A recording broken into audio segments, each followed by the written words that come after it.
السلام عليكم ورحمة الله وبركاته. إن الحمد لله نحمده ونستعينه ونستغفره ونعوذ بالله من شرور أنفسنا ومن سيئات أعمالنا. من يهده الله فلا مضل له ومن يضلل فلا هادي له. وأشهد أن لا إله إلا الله وحده لا شريك له وأشهد أن محمدا عبده ورسوله أما بعد. எல்லாம் புகழும் அகிலத்தை படைத்து பரிபாலிக்கக்கூடிய ஏக இறைவனாகிய அல்லாஹ்வுக்கே உரித்தாகட்டுமாக. அல்லாஹுவின் தூதர் ஸல்லல்லாஹு அலைஹி வஸல்லம் அவர்கள் மீது அல்லாஹுவின் கருணையும் சாந்தியும் என்றென்றும் நிலவட்டுமாக. அன்பிற்குரிய அல்லாஹுவின் நல்லடியார்களே, சிலோன் தௌஹீத் ஜமாத்தின் உங்கள் கேள்வி நேரம் நிகழ்ச்சியினூடாக இந்த வாரமும் உங்களை நாங்கள் முகநூலூடாக சந்திப்பதில் மகிழ்ச்சி அடைகிறோம். இந்த கேள்வி பதில் நிகழ்ச்சியை நாம் நடத்துவதற்கான அடிப்படையான நோக்கம், நீங்கள் அன்றாட வாழ்க்கையிலே சந்திக்கக்கூடிய மார்க்க சந்தேகங்களுக்கு விளக்கங்களை குர்ஆன் சுன்னா ஒளியிலிருந்து பெற்றுக்கொள்வதற்காகவும் சமகால நிகழ்வுகள் குறித்து மார்க்கத்தின் நிலைப்பாடுகளை அறிந்து கொள்வதற்காகவும் தான் நாம் ஏற்பாடு செய்திருக்கிறோம். நீங்கள் கேட்கக்கூடிய பலவிதமான கேள்விகளுக்கு குர்ஆன் சுன்னா அடிப்படையிலே ஏற்கனவே பல பதில்களை நாம் வழங்கி இருக்கிறோம். அந்த வரிசையிலே இந்த வாரமும் நீங்கள் கேட்ட சில கேள்விகளுக்கான பதில்களை தருவதற்கு நாம் தயாராக இருக்கிறோம். முதலாவதாக ஒரு சகோதரர் ரியாஸ் அவர்கள் பதுல்லையிலிருந்து ஒரு கேள்வியை கேட்டிருக்கிறார். அவர் என்ன கேட்கிறாருன்னு சொன்னா, சுபஹு தொழுகையில் இமாம் குனூத் ஓதும் போது கைகளை உயர்த்தி கொள்ளாமல் இருப்பதற்காக அத்தஹியாத்தில் இணைந்து கொண்டால் சரியா, போதுமா என்று கேட்கிறார். அதாவது அவர் என்ன கேள்வி கேட்கிறாருன்னு சொன்னா, சுன்னத் வல் ஜமாத்தை சேர்ந்தவர்கள் சுபஹ் தொழுகையில் இமாம் ஜமாத் நடத்துகின்ற நேரத்தில் சுபஹ் தொழுகையில் மாத்திரம் குனூத் ஓதுவார்கள். அப்படி குனூத் ஓதுகின்ற நேரத்தில் அவர்கள் இரண்டு கைகளையும் உயர்த்தி அந்த குனூத்தின் வாசகங்கள் என்ற பெயரில் சில வாசகங்களை ஓதுவார்கள். அதற்கு பின்னால் இருப்பவர்கள், மௌமூங்களாக இருப்பவர்கள் ஆமீன் கூறுவார்கள். இது நபிவழிக்கு மாற்றமாக இருப்பதனால இந்த சுபஹ் தொழுகையில் நாங்கள் கலந்து கொண்டு அந்த பிதுஅத் இமாம் செய்யக்கூடிய இந்த பிதுஅத்தான காரியத்திற்கு நாங்கள் உடன்பாடாக நாங்களும் கைகளை உயர்த்தக்கூடிய ஒரு நிலை ஏற்படுகிறது. எனவே நாங்கள் அந்த தொழுகையில் கைகளை உயர்த்தாமல் பிதுஅத்தை தவிர்த்து கொள்வதற்காக அவர்கள் அத்தஹியாத்துடைய நிலைக்கு வரும்போது தொழுகையில் இணைந்து கொண்டால் போதுமானதா என்று கேட்கிறார். அதாவது முதல்ல ஒரு அடிப்படையை விளங்கிக் கொள்ளணும். இந்த சுபஹ் தொழுகையில் மாத்திரம் குனூத் ஓதக்கூடிய ஒரு பழக்கம் சுன்னத் வல் ஜமாத்தினரை சேர்ந்தவர்கள் கடைபிடித்து வருகிறார்கள். இதற்கு மார்க்கத்துல ஆதாரம் இருக்கிறதா, இது நபி வழிக்கு உட்பட்ட ஒரு செயலா என்பதை முதலில் நாம் புரிந்து கொள்ள வேண்டும். இது சம்பந்தமாக ஒரு செய்தி புகாரியிலே 1001வது செய்தியாக பதிவு செய்யப்பட்டிருக்கிறது. இந்த செய்தியை அனஸ் இப்னு மாலிக் ரலியல்லாஹு அன்ஹு அவர்களிடம் ஒரு கேள்வியாக முஹம்மது இப்னு சீரீன் அவர்கள் கேட்டதாக வரக்கூடிய ஒரு செய்தியில அனஸ் இப்னு மாலிக் ரலியல்லாஹு அன்ஹு அவர்களிடம் சுஇல அனஸ் இப்னு மாலிக்கின் அகனத்தன் நபியு ஸல்லல்லாஹு அலைஹி வஸல்லம் ஃபி சுப்ஹி, நபி ஸல்லல்லாஹு அலைஹி வஸல்லம் அவர்கள் சுபஹ் தொழுகையில் குனூத் ஓதி இருக்கிறார்களா என்று அனஸ் இப்னு மாலிக் ரலியல்லாஹு அன்ஹு அவர்களிடம் கேட்கப்படுகிறது. அதற்கு அவர்கள் என்ன சொல்கிறார்கள்? கால நஅம், ஆம் என்று கூறினார்கள். ஃபகீல லஹு, அவரிடம் கேட்கப்படுகிறது, அவ கனத கபல ருகூஇ, ருகூக்கு முன்பதாகத்தான் நபிகள் நாயகம் ஸல்லல்லாஹு அலைஹி வஸல்லம் அவர்கள் குனூத் ஓதுவார்களா என்று கேட்ட நேரத்துல அனஸ் ரலியல்லாஹு அன்ஹு சொல்றாங்க, பஅத ருகூஇ யஸீரன், ரசூல் ஸல்லல்லாஹு அலைஹி வஸல்லம் அவர்கள் சிறிது காலம் ருகூக்கு பின்பு குனூத் ஓதி இருக்கிறார்கள் என்று இந்த புகாரியில 1001வது ஹதீஸில் பதிவு செய்யப்பட்டிருக்கிறது. இந்த செய்தியில என்ன வருது என்று சொன்னா, அனஸ் ரலியல்லாஹு அன்ஹு அவர்களிடம் சுபஹ்ல குனூத் ஓதப்பட்டிருக்கிறதா என்று கேட்ட உடனே அவங்க ஆமா ஓதி இருக்கிறார்கள், ரசூல் ஸல்லல்லாஹு அலைஹி வஸல்லம் சுபஹ்ல ருகூக்கு பின்பு சிறிது காலம் குனூத் ஓதி இருக்கிறார்கள் என்று இந்த செய்தியில வருது. இந்த செய்தியை மாத்திரம் வைத்துக் கொண்டு சுபஹ்வில் நாங்கள் குனூத் ஓத வேண்டும் என்று சுன்னத் வல் ஜமாத்தினர்கள் கூறுவார்கள் என்று சொன்னால் அது தவறான கருத்தாக போய்விடும். காரணம், இந்த செய்தியில இன்னும் சில விவரங்களோடு கூடுதலான தகவல்களோடு வரக்கூடிய செய்தி அடுத்த செய்தியாக புகாரில 1002வது செய்தியாக பதிவு செய்யப்படுகிறது. அதுல ஆசிம் என்பவர் அனஸ் இப்னு மாலிக் ரலியல்லாஹு அன்ஹு அவர்களிடம் கேட்கிறார்கள், சஅல்து அனஸ் இப்னு மாலிக்கின் அனில் குனூதி, அனஸ் இப்னு மாலிக் ரலியல்லாஹு அன்ஹு அவர்களிடம் நான் குனூத் சம்பந்தமாக கேட்டேன். ஃபகால, அவர் கூறினார், கல் கானல் குனூத்து, நபிகள் நாயகம் ஸல்லல்லாஹு அலைஹி வஸல்லம் காலத்துல குனூத் நடைமுறையில் இருந்தது. குல்து, நான் கேட்டேன், கபல ருகூஇ அவ் பஅதஹு, அது ருகூக்கு முன்பா அல்லது பின்பா என்று கேட்டேன். அப்போது அவர் சொன்னாரு, கபலஹு, ருகூக்கு முன்பாக நபி ஸல்லல்லாஹு அலைஹி வஸல்லம் அவர்கள் குனூத் ஓதினார்கள். அப்ப நான் சொன்னேன், கால ஃபஇன்ன ஃபுலானன் அக்பரனி அன்க அன்னக குல்த பஅதர் ருகூஇ, ஒருவர் எனக்கு நீங்கள் கூறியதாக அறிவித்தார், அந்த குனூத் என்பது நபிகள் நாயகம் ஸல்லல்லாஹு அலைஹி வஸல்லம் அவர்கள் ருக்குவுக்கு பிறகு கேட்டுள்ளார்கள் என்று அறிவித்தாரே, அது சம்பந்தமான உங்களுடைய நிலைப்பாடு என்ன என்று கேட்டோன்னே ஃபகால அவர் கூறினார், கதப அவர் பொய் கூறியுள்ளார், இன்னமா கனத ரசூலுல்லாஹி ஸல்லல்லாஹு அலைஹி வஸல்லம் பஅதர் ருகூஇ ஷஹ்ரன், நபி ஸல்லல்லாஹு அலைஹி வஸல்லம் அவர்கள் ருக்குவுக்கு பிறகு ஒரு மாத காலம் குனூத் ஓதினார்கள். உராவு கான பஅஸ கௌமன் யுகாலு லஹுமுல் குர்ரா, நபிகள் நாயகம் ஸல்லல்லாஹு அலைஹி வஸல்லம் அவர்கள் குர்ரா என்று அழைக்கப்படுகின்ற குர்ஆனை நன்றாக ஓதக்கூடியவர்களை ஒரு சமுதாயத்தை நோக்கி அனுப்பினார்கள். ஜுஹா சபஈன ரஜுலன், 70 பேரை கொண்டு ஒரு குழுவாக அனுப்பினார்கள். இலா கௌமின் மினல் முஷ்ரிகீன தூன உலாயிக, ஒரு முஷ்ரிக்கீன்களான சமுதாயத்திற்கு 70 பேர்களை கொண்ட குர்ராக்களை நபி ஸல்லல்லாஹு அலைஹி வஸல்லம் அவர்கள் அனுப்பினார்கள்.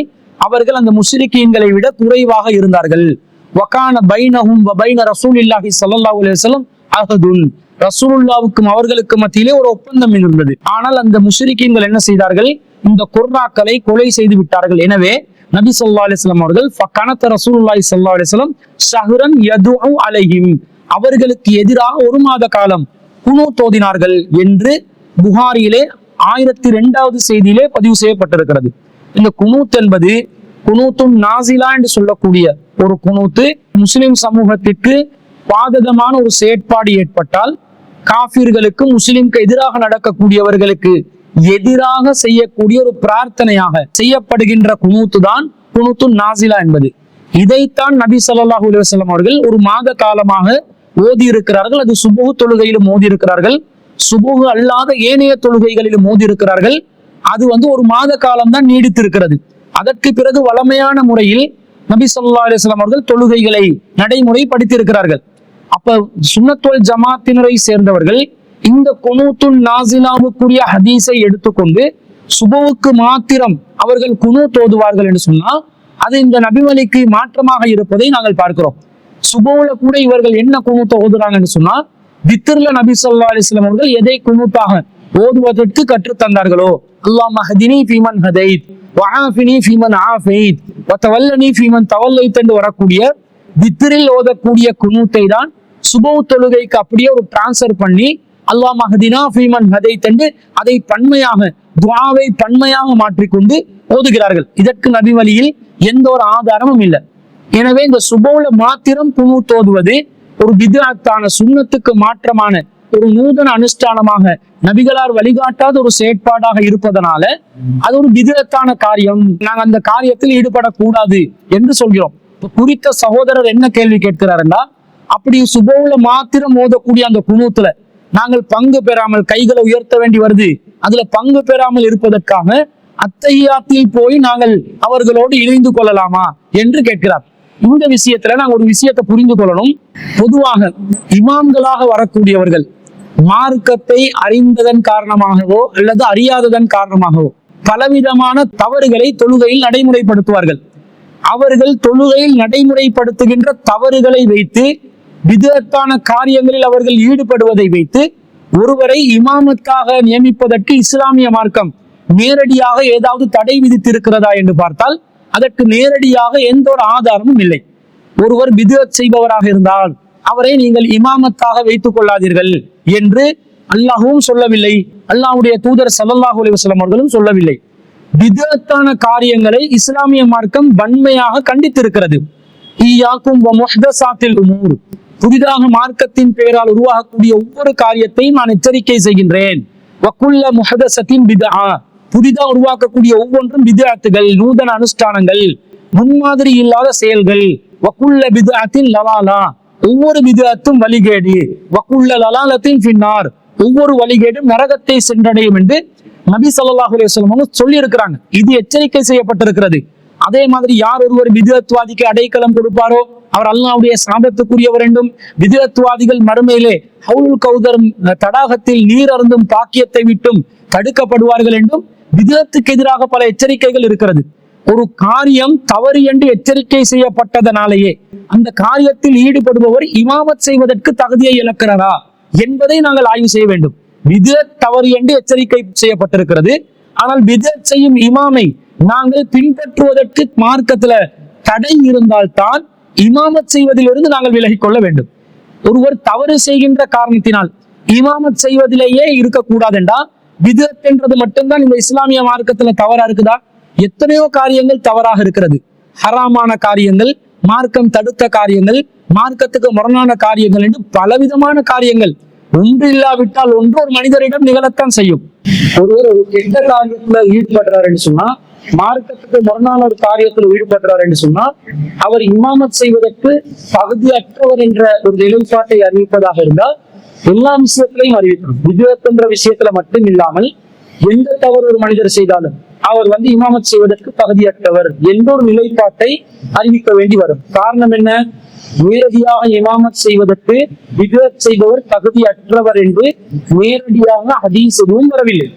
அப்ப பிதஅத் என்ற காரியம் எச்சரிக்கை செய்யப்பட்ட ஒரு காரியம், கெட்ட காரியம், மார்க்கத்துக்கு முரணான ஒரு காரியம் என்பதை வைத்து எனவே பிதஅத் செய்பவர் இமாமத்தும் செய்யக்கூடாது என்று நாங்கள் அறிவிப்பதாக இருந்தால், இது போல மார்க்கத்தில் எதெல்லாம் கெட்ட காரியங்களாக அறிவிக்கப்பட்டிருக்கிறதோ அந்த எல்லா காரியங்களில் ஈடுபடுபவர்களையும் கெட்ட காரியங்களில் ஈடுபடுபவர்களை இமாமத் செய்வதற்கு தகுதியற்றவர்கள் என்று அறிவிக்க வேண்டும். உதாரணமாக சொல்வதாக இருந்தால், ஒருவர் மக்கள் மன்றத்திலே நல்லவராக காட்சி அளிக்கலாம், ஆனால் தன்னுடைய மனைவியோடு அவர் நடந்து கொள்கின்ற நேரத்துல தவறு செய்யக்கூடியவராக, மனைவியிடம் காரசாரமாக நடந்து கொள்ளக்கூடியவராக, மனைவியை அடிக்கக்கூடியவராக, மனைவிக்கு கொடுமை செய்யக்கூடியவராக இருக்கிறார் என்று வைத்துக் கொள்வோம்.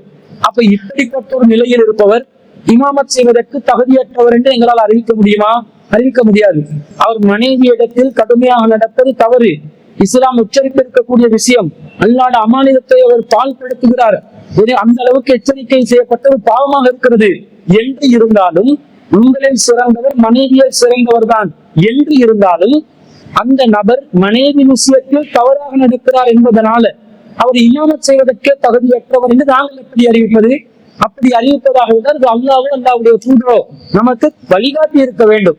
இதே போன்று ஒருத்தர் சீதனம் வாங்கி திருமணம் முடிக்கிறார், சீதன வீட்டுல அவர் வாழ்ந்து கொண்டிருக்கிறார், அவராக கோரிக்கை வைத்து நிபந்தனையாக்கி திருமணத்தின் போது எனக்கு இன்னென்ன காசு பணம் வேணும், வாகனம் வேணும், ரொக்கமாக வேணும், வீடு வேணும் என்றெல்லாம் அவர் கோரிக்கையாக வைத்து சீதனத்தை பெற்ற நிலையில் ஒரு இமாம் இருக்கிறார். அத்தகைய இமாம் ஒருவர் தொழிற்பதற்கு வந்தால் நீங்கள் சீதனம் எடுத்த இமாம், எனவே நீங்கள் தொழுகை நடத்தக்கூடாது, அல்லாஹ் மகர் கொடுக்க சொன்ன மார்க்கத்துல நீங்க அதுக்கு மாற்றமாக சீதனத்தை பெற்றிருக்கிறீர்கள், எனவே நீங்கள் இமாமத் செய்வதற்கு தகுதியை இழந்து விட்டீர்கள் என்று உங்களால் அறிவிக்க முடியுமா? முடியாது. சீதனம் எடுப்பது கூடாது. திருமணத்தின் போது சீதனத்தை ஒரு நிபந்தனையாக பெண் தரப்பிலிருந்து சொத்துக்களை கேட்பது மார்க்கம் தடுத்திருக்கிறது. அப்படிப்பட்ட ஒரு தடையான மார்க்கத்துக்கு முரணான ஒரு காரியத்தை அவர் ஈடுபட்டு இருப்பது உண்மைதான். ஆனால் அதற்காக வேண்டி அவர் இமாமத் செய்வதற்கு தகுதியற்றவர் என்ற ஒரு முடிவுக்கு நம்மளால் வர முடியுமா? வர முடியாது. இப்படி ஒவ்வொரு விஷயத்தையும் பட்டியல் போட்டு தவறு செய்தவர்கள் இமாமத் செய்ய முடியாது என்ற ஒரு நிலை ஏற்படுத்தப்படுமையானால் இந்த உலகத்துல யாருதான் யாருக்கு இமாமத் செய்வது? எல்லா மனிதர்களும் பக்குவமானவர்களா? எல்லோரும் பாவங்களுக்கு அப்பால் பெற்றவர்களா? ஏதாவது ஒரு தவறு ஏதாவது ஒரு மனிதனிடம் நிகழ்ந்து கொண்டேதான் இருக்கும். அப்போ ஒவ்வொருவருடைய தவறை வைத்து இமாமத் செய்வதற்கு அவர் தகுதியற்றவர் என்ற முடிவை நாங்கள் அறிவிக்க போனால் வானவர்களை தவிர இந்த உலகத்துல யாருக்கும் இமாமத் செய்வதற்கு முடியாமல் போய்விடும். எனவே பிதஅத் என்பது மார்க்கத்தில் எச்சரிக்கை செய்யப்பட்ட காரியம் என்பதில் மாற்று கருத்து இல்லை. அது வழிகேடு, நரகத்துக்கு இட்டு செல்லக்கூடிய கொடூரமான ஒரு பாவம். ஆனால் அந்த பிதஅத்தை செய்யும் இமாமை பின்தொடர்வது நமக்கு மார்க்கத்துல தடுக்கப்பட்டிருக்குதான்னு கேட்டால் தடுக்கப்படவில்லை. இதை சிந்தித்து பார்த்தாலே விளங்கிக் கொள்ள முடியும். ஆனாலும் நபிகள் நாயகம் ஸல்லல்லாஹு அலைஹி வஸல்லம் அவர்கள் இமாமத் செய்பவர்கள் தொழுகை செய்கின்ற தவறுகளுக்கு அவர்கள் தான் பொறுப்பு, மௌனங்களாக இருக்கக்கூடியவர்கள் பொறுப்பு இல்லை என்று நேரடியாக அறிவித்த செய்தியை நாங்கள் ஸஹீஹுல் புகாரியிலே 694வது செய்தியாக பார்த்து இந்த செய்தியை அபூ ஹுரைரா ரலியல்லாஹு அன்ஹு அவர்கள் அறிவிக்கிறார்கள். அபூ ஹுரைரா ரலியல்லாஹு அன்ஹு அவர்கள் அறிவிக்கிறார்கள், அன்ன ரசூலுல்லாஹி ஸல்லல்லாஹு அலைஹி வஸல்லம் ரசூல் ஸல்லல்லாஹு அலைஹி வஸல்லம் அவர்கள் சொன்னார்கள், யுஸல்லூன லகும், உங்களுக்காக சில இமாம்கள் தொழுவிப்பார்கள், வயின் அஸாபு ஃபலகும், அவர்கள் சரியான முறையில் தொழுவித்தால் அவர்களுக்கும் நன்மை உண்டு உங்களுக்கும் நன்மை உண்டு, வயின் அஹ்தஉ, அவர்கள் தொழுகையில் தவறு செய்வார்களே ஆனால் ஃபலகும் அலைஹிம், உங்களுக்கு நீங்கள் தொழுதற்கான நன்மை கிடைக்கும், ஆனால் வாலைஹிம், அவர்கள் செய்த தவறு அவர்களுக்கு எதிரானதாக அமையும் என்று நேரடியாகவே தொழுகையிலேயே பிதஅத் செய்வதை பற்றி இந்த செய்தி சொல்கிறது. இங்கே தெளிவாக அவர்கள் தவறு செய்வார்களே ஆனால் என்று வருகிறது. இமாமத்துக்காக நியமிக்கப்படுபவர்கள் தவறு செய்வார்கள் என்று வருகிறது. இமாமத்துக்கு நியமிக்கப்படுபவர்கள் தவறு செய்வார்கள் என்றால் எந்த தவறு செய்யறாங்க? தொழுகையில தவறு செய்வதை தான் குறிக்கிறது. இமாமத்துக்கு அவர்கள் தொழுவிப்பார்கள் தவறு செய்வார்களே ஆனால் என்று வருகிறது. உங்களுக்காக தொழுவிப்பார்கள் அவர்கள் தவறு செய்வார்களே ஆனால் என்றால் என்ன அர்த்தம்? தொழுகையில் அவர்கள் தவறு செய்வார்களே ஆனால் வழிகாட்டினாங்க. பலத்தில் நீங்க முழுமையான நன்மை நீங்கள் அடைந்து கொள்வீர்கள், நீங்க சரியா செய்ய அந்த நன்மையை நீங்கள் அடைந்து கொள்வீர்கள். அவர்கள் செய்கின்ற தவறுக்கு அவர்களுக்கு பாவம் வரும் என்று நபி ஸல்லல்லாஹு அலைஹி வஸல்லம் அவர்கள் இமாம் தொழுகையில ஏற்படுத்துற தவறுக்கு நீங்கள் பொறுப்பு இல்லை, அதுக்கு அவர்தான் அல்லாஹ்விடத்தில் ஜவாப் சொல்லிக் கொள்ள வேண்டும் என்று தெல்ல தெளிவாக அறிவித்திருக்கும் பொழுது இந்த தொழுகையில மாற்றம் செய்கின்ற தவறு செய்கின்ற இமாமை நாம் பின்பற்றி தொழ மாட்டோம் என்று அட்டம் பிடித்து அல்லாஹ்வின் தூதருக்கு அதிக பிரசங்கித்தனமாக பாடம் நடத்தக்கூடிய அளவுக்கு விதத் இமாம்களை நாங்கள் புறக்கணிக்கத்தான் வேண்டும் என்று கருத்து சொல்பவர்கள் அல்லாஹ்வுடைய தூதருக்கே எதிராக செய்கிறார்கள் என்று அர்த்தம். அதிக பிரசங்கித்தனமாக நடந்து கொள்கிறார்கள் என்று அர்த்தம். எனவே விதத் செய்யக்கூடியவர்கள் அவர்கள் இமாம்களாக இருப்பவர்கள், அவர்கள் செய்த தவறு அவர்களுக்குரியது. பின்பற்றி தொழுபவர்கள் சரியாக தொழுது கொள்ள வேண்டும். சுபஹ் தொழுகையில ஒருவர் இமாமத்துக்காக வருகிறார், அந்த இமாமத் செய்யக்கூடியவர் குனூத் ஓதுகிறார் என்று வைத்துக் கொண்டால் அவர் குனூத் ஓதுவது விதத்தான், மார்க்கத்துக்கு மாற்றமான காரியம் தான்.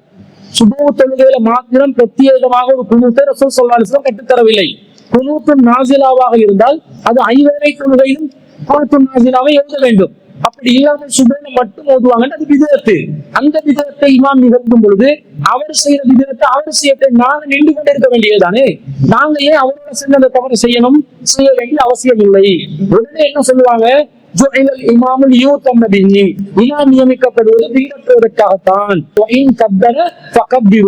அவர் தக்பீர் சொன்னா நீங்க தக்பீர் சொல்லுங்க, அவர் ருக்கு செய்தால் நீங்கள் ருக்கு செய்யுங்கள், அவர் சுஜூத் செய்தால் நீங்கள் சுஜூத் செய்யுங்கள் என்று இமாமை பின்பற்றுறதுக்காகத்தான் அல்லாஹ் வச்சிருக்கிறான் என்ற ஹதீஸை காட்டி இமாம் கைகளை உயர்த்தினால் நாங்கள் உயர்த்த வேண்டி வருமே என்ற ஒரு வாதத்தை வைப்பார்கள். இமாம் கையை உயர்த்தினால் நாங்கள் உயர்த்த வேண்டும் என்று ஹதீஸ் சொல்லித்தான் சொல்லல.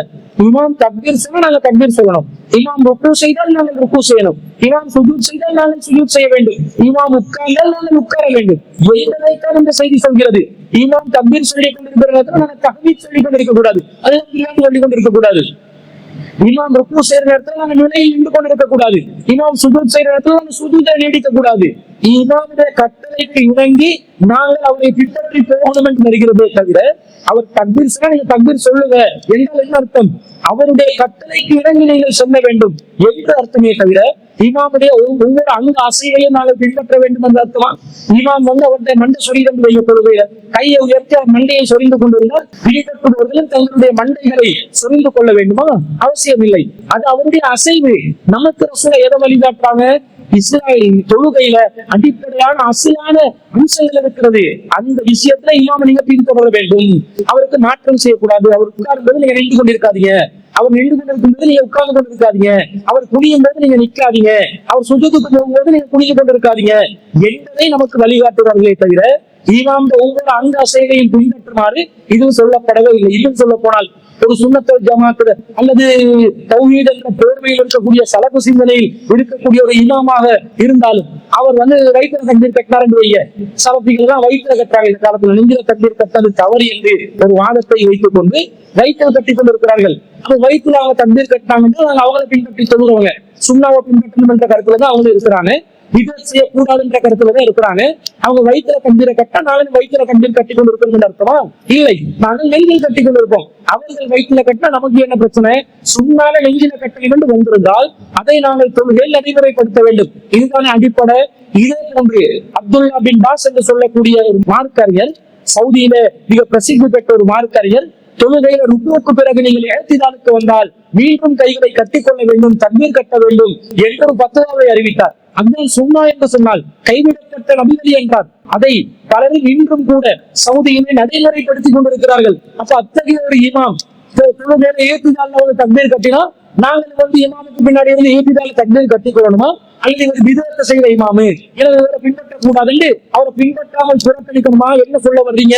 அந்த விஷயத்துல நாங்க என்ன புரிந்து கொள்வோம்? அவருக்கு விளங்கின சுன்னா என்று நினைத்து ஒரு வாதத்தை வைத்து செய்து கொண்டிருக்கிறார். நாங்கள் அது விதத் என்கிறோம், ரசூல் அப்படி சொல்லவில்லை என்கிறோம். ரசூலோட அந்த ஹதீஸ் அப்படி புரிந்து கொள்ள அவசியம் இல்லை என்று சொல்கிறோம். அப்பனால எப்படி பின்பற்றி தொழுவோம்? நாங்க எழுத்திதால எலும்புகள் அதனுடைய நிலைகளை அமைதியான நிலையை அதிகம் வரைக்கும் நபி ஸல்லல்லாஹு அலைஹி வஸல்லம் அவர்கள் விட்டு விடுவார்கள் என்ற வகையில் கைகளை நாங்கள் தொங்க விடுவோம். அந்த அடிப்படையில செய்வதுதான் நபி வழி என்று நாங்கள் புரிஞ்சு கொண்டு கைகளை தொங்க விடுவோமே தவிர தக்பீரை கட்ட மாட்டோம். அப்ப இல்லாம தக்பீரை கட்டுறாரே, அவர் விதத் செய்து விட்டாரே, அவரையும் புறக்கணிப்பீர்களா? சலப்பி கருத்தில் இருக்கக்கூடிய இந்த ருக்குக்கு பிறகு தக்பீர் கட்டக்கூடிய இமாம்களையும் விதத் இமாம்கள் என்று புறக்கணிப்பீர்களா? இது ஆழமாக சிந்திக்க வேண்டிய, மிக நுணுக்கமாக கையாள வேண்டிய ஒரு விஷயமாக இருக்கிறது. எனவே சொல்ல இது எல்லாத்துக்கும் விளக்கம் அளிக்கின்ற வகையில அவர்கள் உங்களுக்கு தொழுவிப்பார்கள், அவர்கள் தவறு செய்வார்களே ஆனால் உங்களுக்கு முழுமையடைந்துவிடும், அவர்கள் செய்கிற தவறுக்கு அவர்கள் பொறுப்புதாரி என்று நபி ஸல்லல்லாஹு அலைஹி வஸல்லம் சொன்ன செய்தியை பார்க்கிறோம். இதே செய்தி முஸ்னத் அபீ யஅலால ரசூலுல்லாஹ் தெளிவாக சொல்கிறார்கள், சயஅதி அக்வாமுன், ஒரு கூட்டத்தார் வருவார்கள், அல்லது ஒரு கூட்டத்தார் உருவாகுவார்கள், யுஸல்லூன லக்கும் ஸலாத்த, அவர்கள் உங்களுக்கு தொழுகையை நிலைநாட்டுவார்கள், ஃபைன் அத்தம்மஹு ஃபலஹும் லக்கும், அவர்கள் அதை பூர்ணமாக தொழுகையை செய்வார்களே ஆனால் அந்த தொழுகைக்குரிய நன்மை உங்களுக்கு கிடைத்துவிடும், அவர்களுக்கும் கிடைத்துவிடும். அவர்கள் குறைவு ஏற்படுத்துவார்கள் என்றால் அதனுடைய பாதிப்பு அவர்களை சேர்ந்து உங்களுக்கு முழுமையான நன்மை கிடைத்துவிடும் என்று சொல்லி நபிகள் நாயகம் ஸல்லல்லாஹு அலைஹி வஸல்லம் அவர்கள் சொன்னதாக அபூ ஹுரைரா ரலியல்லாஹு அன்ஹு அவர்கள் அறிவிக்கக்கூடிய செய்தி முஸ்னத் அபீ யஅலால 5710 செய்தியாக பதிவு செய்யப்பட்டிருக்கிறது. அப்ப இந்த செய்தியில் നിങ്ങൾക്ക് என்ன விளங்குது? இமாமத்துக்காக வரக்கூடியவர்கள் தொழுகையில குறைபாடு செய்வார்கள். அந்த குறையுள்ள தொழுகையில் கூட அவங்க செய்ய தவறுக்கு அவங்கதான் பொறுப்பு, நீங்க பொறுப்பு இல்லைன்னு ரசூலுல்லாஹ் சொன்னதில் இருந்து பிதஅத் செய்யும் இமாம், இன்னும் சொல்ல போனால் தொழுகையிலேயே வெளியில பிதஅத் செய்வதென்றது வேறு, தொழுகையில் பிதஅத் செய்வது என்பது வேறு. ரசூலுல்லாஹ் இங்க எதை சொல்றாங்க? தொழுகையில் பிதஅத் செய்வது சொல்றாங்க. தொழுகையிலேயே குறைபாடு, தொழுகையிலேயே தவறு, தொழுகையிலேயே பிதஅத் செய்யக்கூடியவர்களாக இருந்தால் அவர்களையே பின்பற்றி தொழலாம் என்று சொன்னா வெளியில பிதஅத் செய்கிறவர் தொழுகையில இமாமத்தாக நாங்கள் நியமிப்பதில் என்ன தப்பு வரும்? நாங்களா ஒரு இமாமத்தை நியமிக்கும் பொழுது விதத்தான இமாமை தெரிவு செய்து நாங்கள் நியமிக்க கூடாது. சுன்னாவை நிலைநாட்டக்கூடிய ரசூலை இமாமத்துக்கு வழிகாட்டினாங்க. உங்களில் அதிகமாக குர்ஆனை அறிந்தவர், உங்களில் அதிகமாக சுன்னாவை அறிந்தவர், சமமான அளவில் இருந்தால் உங்களில் மூத்தவர் இமாமத் சேர்த்து என்றாங்களே, அந்த சுன்னாவின் அடிப்படையில் சுன்னாவை பின்பற்றக்கூடியவர் தான் நாங்களோட பள்ளிவாசல் இல்ல, நபிகளை பிரகாரம் இமாமத்துக்கு நியமிக்க வேண்டும்.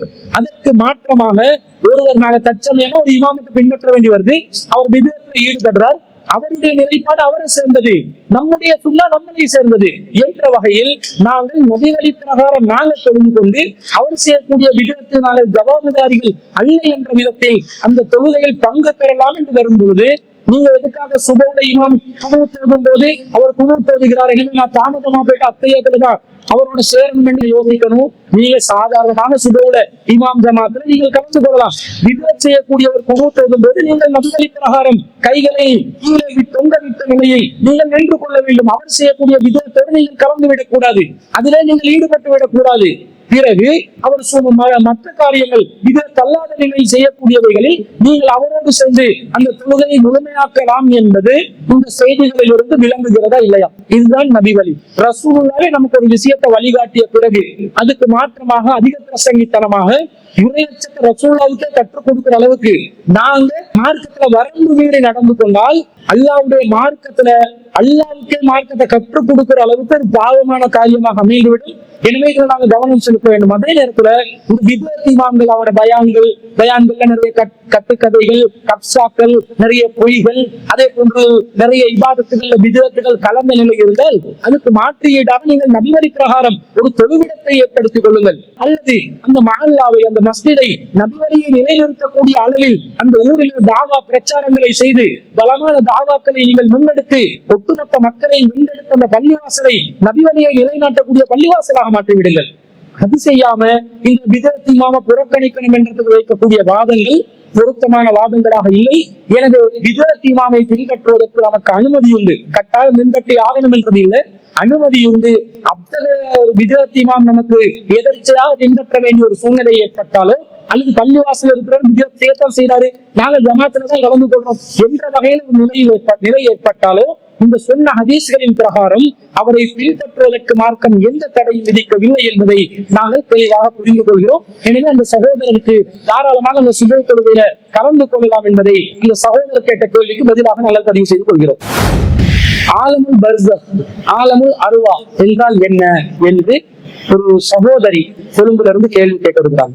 அவங்க என்ன கேட்கிறாங்கன்னு சொன்னா, ஆலமுல் அர்வா என்று சொல்லக்கூடிய ஒரு உலகமும் ஆலமுல் பர்ஸக் என்று சொல்லக்கூடிய ஒரு உலகமும் இருக்கிறது.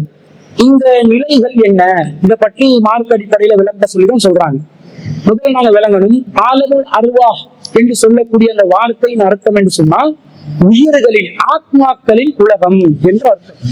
இந்த ஆத்மாக்களுடைய உலகம் சம்பந்தமாக அல் குர்ஆன்ல ஏதாவது சொல்லப்பட்டிருக்கிறதா, நபிமொழிகள்ல ஏதாவது சொல்லப்பட்டிருக்கிறதா என்பதை நாங்கள் ஆய்வு செய்து பார்த்தால், அல் குர்ஆன்ல சூரத்துல் ஆராஃப்ல 7வது அத்தியாயத்துல 182 மற்றும் 173 ஆகிய வசனங்கள்ல இந்த ஆலமுல் அர்வாஹ்ல ஏற்பட்ட ஒரு நிகழ்வு சம்பந்தமாக அல்லாஹ் ரப்பல் ஆலமீன் சொல்வதை நாங்கள் பார்க்கிறோம்.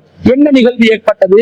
அல்லாஹ் குர்ஆன்ல சொல்றான், வைது அஹத ரப்புக மின் பனி ஆதம் மின் ظுஹூரிஹிம் ذُرِّيَّتَهُمْ, ஆதமுடைய மக்களின் முதுகுகளில் இருந்து அவர்களின் சந்ததிகளை அல்லாஹ் வெளியேற்றிய நேரத்தில் வஅஷ்ஹதஹும் அலா அன்ஃபுஸிஹிம், அல்லாஹ் தஆலா அவர்களுக்கு எதிராக அவர்களையே சாட்சியாக்கினான். எப்படி சாட்சியாக்கினான்? அலஸ்து பிரப்பிக்கும், அனைத்து ரூஹுகளையும் அல்லாஹ் வைத்து அல்லாஹ் கேட்கிறான், அலஸ்து பிரப்பிக்கும், நான் உங்களுடைய இறைவன் இல்லையா என்று அந்த ரூஹுகளிடம் ஆத்மாக்களிடம் அல்லாஹ் கேட்டிருக்கிறார். அப்ப ஆத்மாக்கள், இந்த ரூஹுகள், அதாவது நாங்க நீங்க எல்லாரும் அர்வாஹுகளாக ரூஹுகளாக ஆத்மாக்களாக இருந்த நேரத்தில் அல்லாஹ்வுக்கு பதிலளித்திருக்கிறோம். காலு பலா ஷஹீதுனா, நாங்கள் அனைவரும் சொல்லியிருக்கிறோம், ஆமா நாங்கள் இதற்கு சாட்சி கூறுகிறோம் என்று நாங்கள் பதில் சொல்லியிருக்கிறோம். அல்லாஹ் இதை பத்தி ஏன் சொல்றான் தெரியுமா?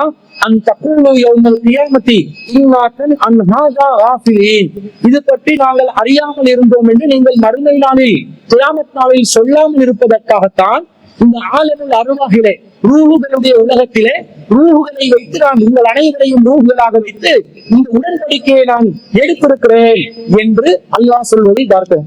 அப்ப இந்த செய்தி, இந்த வசனத்திலிருந்து அல்லாஹ் என்ன சொல்கிறான்? முதலாக அல்லாஹ் தஆலா ஒரு உடலாக ஆதமுடைய சந்ததிகளை உடல் வடிவத்தை படைப்பதற்கு முன்பதாகவே ரூஹுகள் அனைத்தையும் படைகள். இந்த உலகத்துல ஆதம் அலைஹிஸ்ஸலாம் முதல் கியாமத் நாள் வரைக்கும் இருக்கக்கூடிய அனைத்து மக்களையும் ரூஹுகளாக அல்லாஹ் படைத்து அனைத்து ரூஹுகளையும் ஆலமுல் அர்வாஹ்களை வைத்து அந்த ரூஹுகளுக்கு முன்னாடி அல்லாஹ்வை சாட்சி கூறுகின்ற விதத்தில் அந்த ரூஹுகளை முன்னாடி நிறுத்தி அல்லாஹ் தஆலா கேட்டிருக்கிறான் ஒரு கேள்வி. என்னது? அலஸ்து பிரப்பிக்கும், நான் உங்கள் இறைவன் இல்லையா? அப்ப நம்முடைய ரூஹுகள் எல்லாம் நாங்கள் என்ன பதில் சொல்லிருக்கிறோம்? பலா ஷஹீதுனா, ஆம் நீதான் எங்கள் இறைவன், நாங்கள் நேரடியாக சாட்சி சொல்கிறோம். அதான் பார்த்துட்டுமே, ரூஹாக இருந்த இறைவனை நாங்கள் உன்னை பார்த்திருக்கிறோம், எனவே நாங்கள் சாட்சி சொல்கிறோம் என்று எல்லா ரூஹுகளும் பதில் சொன்னதாக இந்த வசனத்தில் வருகிறது. ஆனால் இது நமக்கு ஞாபகத்தில் இல்லை. இந்த மாதிரி ஒரு சம்பவம் நடந்துச்சா, இப்படி நாங்க சாட்சி சொன்னோமா என்பது நம்முடைய நினைவில் இல்லை. அல்லாஹ் தஆலா இதை ஏன் நினைவுபடுத்துகிறார் சொன்னா, இது உங்களுக்கு நினைவில் இல்லாமல் போகும் என்பது அல்லாஹ்வுக்கு தெரியும். அதனால தான் அல்லாஹ் சொல்றான், அந்த தகூலு யௌமல் கியாமத்தி, உங்கள் கியாமத் நாள்ல வந்து சொல்லிடக்கூடாது, இன்னா குன்னா அன் ஹாஸா காஃபிலீன், இது பற்றி நாங்கள் அறியாமல் இருந்தோம். அவு தகூலு, மேலும் நீங்கள் சொல்லக்கூடாது, இன்னமா அஸ்ரக ஆபாஉனா மின் கப்லு, எங்களுக்கு முன்னாடி எங்களுடைய மூதாதையர்கள் உனக்கு இணை கற்பித்து விட்டார்கள், வகுன்னா துர்ரியத்தம் மின் பாதிஹிம், நாங்கள் அவர்களுக்கு பின்னாடி அவர்களை பின்தொடர்ந்தவர்களாக இருந்தோம். அப்ப துகுலிக்குமா பின்னா பாலல் முகத்திலூன், எங்களில் வீரர்கள் செய்த காரியத்துக்காக எங்களை நீ தண்டித்து விடுவாயா, அழித்து விடுவாயா இறைவனை என்று நீங்கள் சாட்டு போக்கு சொல்லாமல் இருக்க என்பதற்காகத்தான் இந்த ஆலமுல் அர்வாஹிலே இந்த ஏற்பாட்டை நான் செய்தேன் என்று அல்லாஹ் சொல்வதை பார்க்கிறோம். அப்ப ரூஹுகள் ஆலமுல் அர்வாஹ்ல அல்லாஹ்வுடன் உரையாடி இருக்கிறோம். அப்ப அது ஒரு தனியான உலகம். இந்த உலகத்துல என்ன நடந்துச்சுன்னு எங்களுக்கு ஞாபகத்துல இல்ல. ஞாபகத்துல இல்லாமல் போகும் என்பதனாலதான் அல்லாஹ் தாலும் குர்ஆனிலே இதை எங்களுக்கு ஞாபகப்படுத்துகிறார். ஞாபகப்படுத்தி ஞாபகத்துக்கு வருவதில்லை என்று சொன்னால் அதுதான் அந்த நிலை.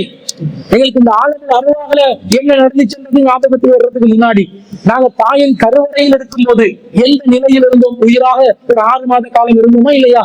அந்த 6 மாத காலத்தில் உயிரூட்டப்பட்ட நிலையில் இருந்த அந்த நிலைகளை குறித்து எங்களுக்கு ஞாபகம் ஏதாவது வருதா? வரல.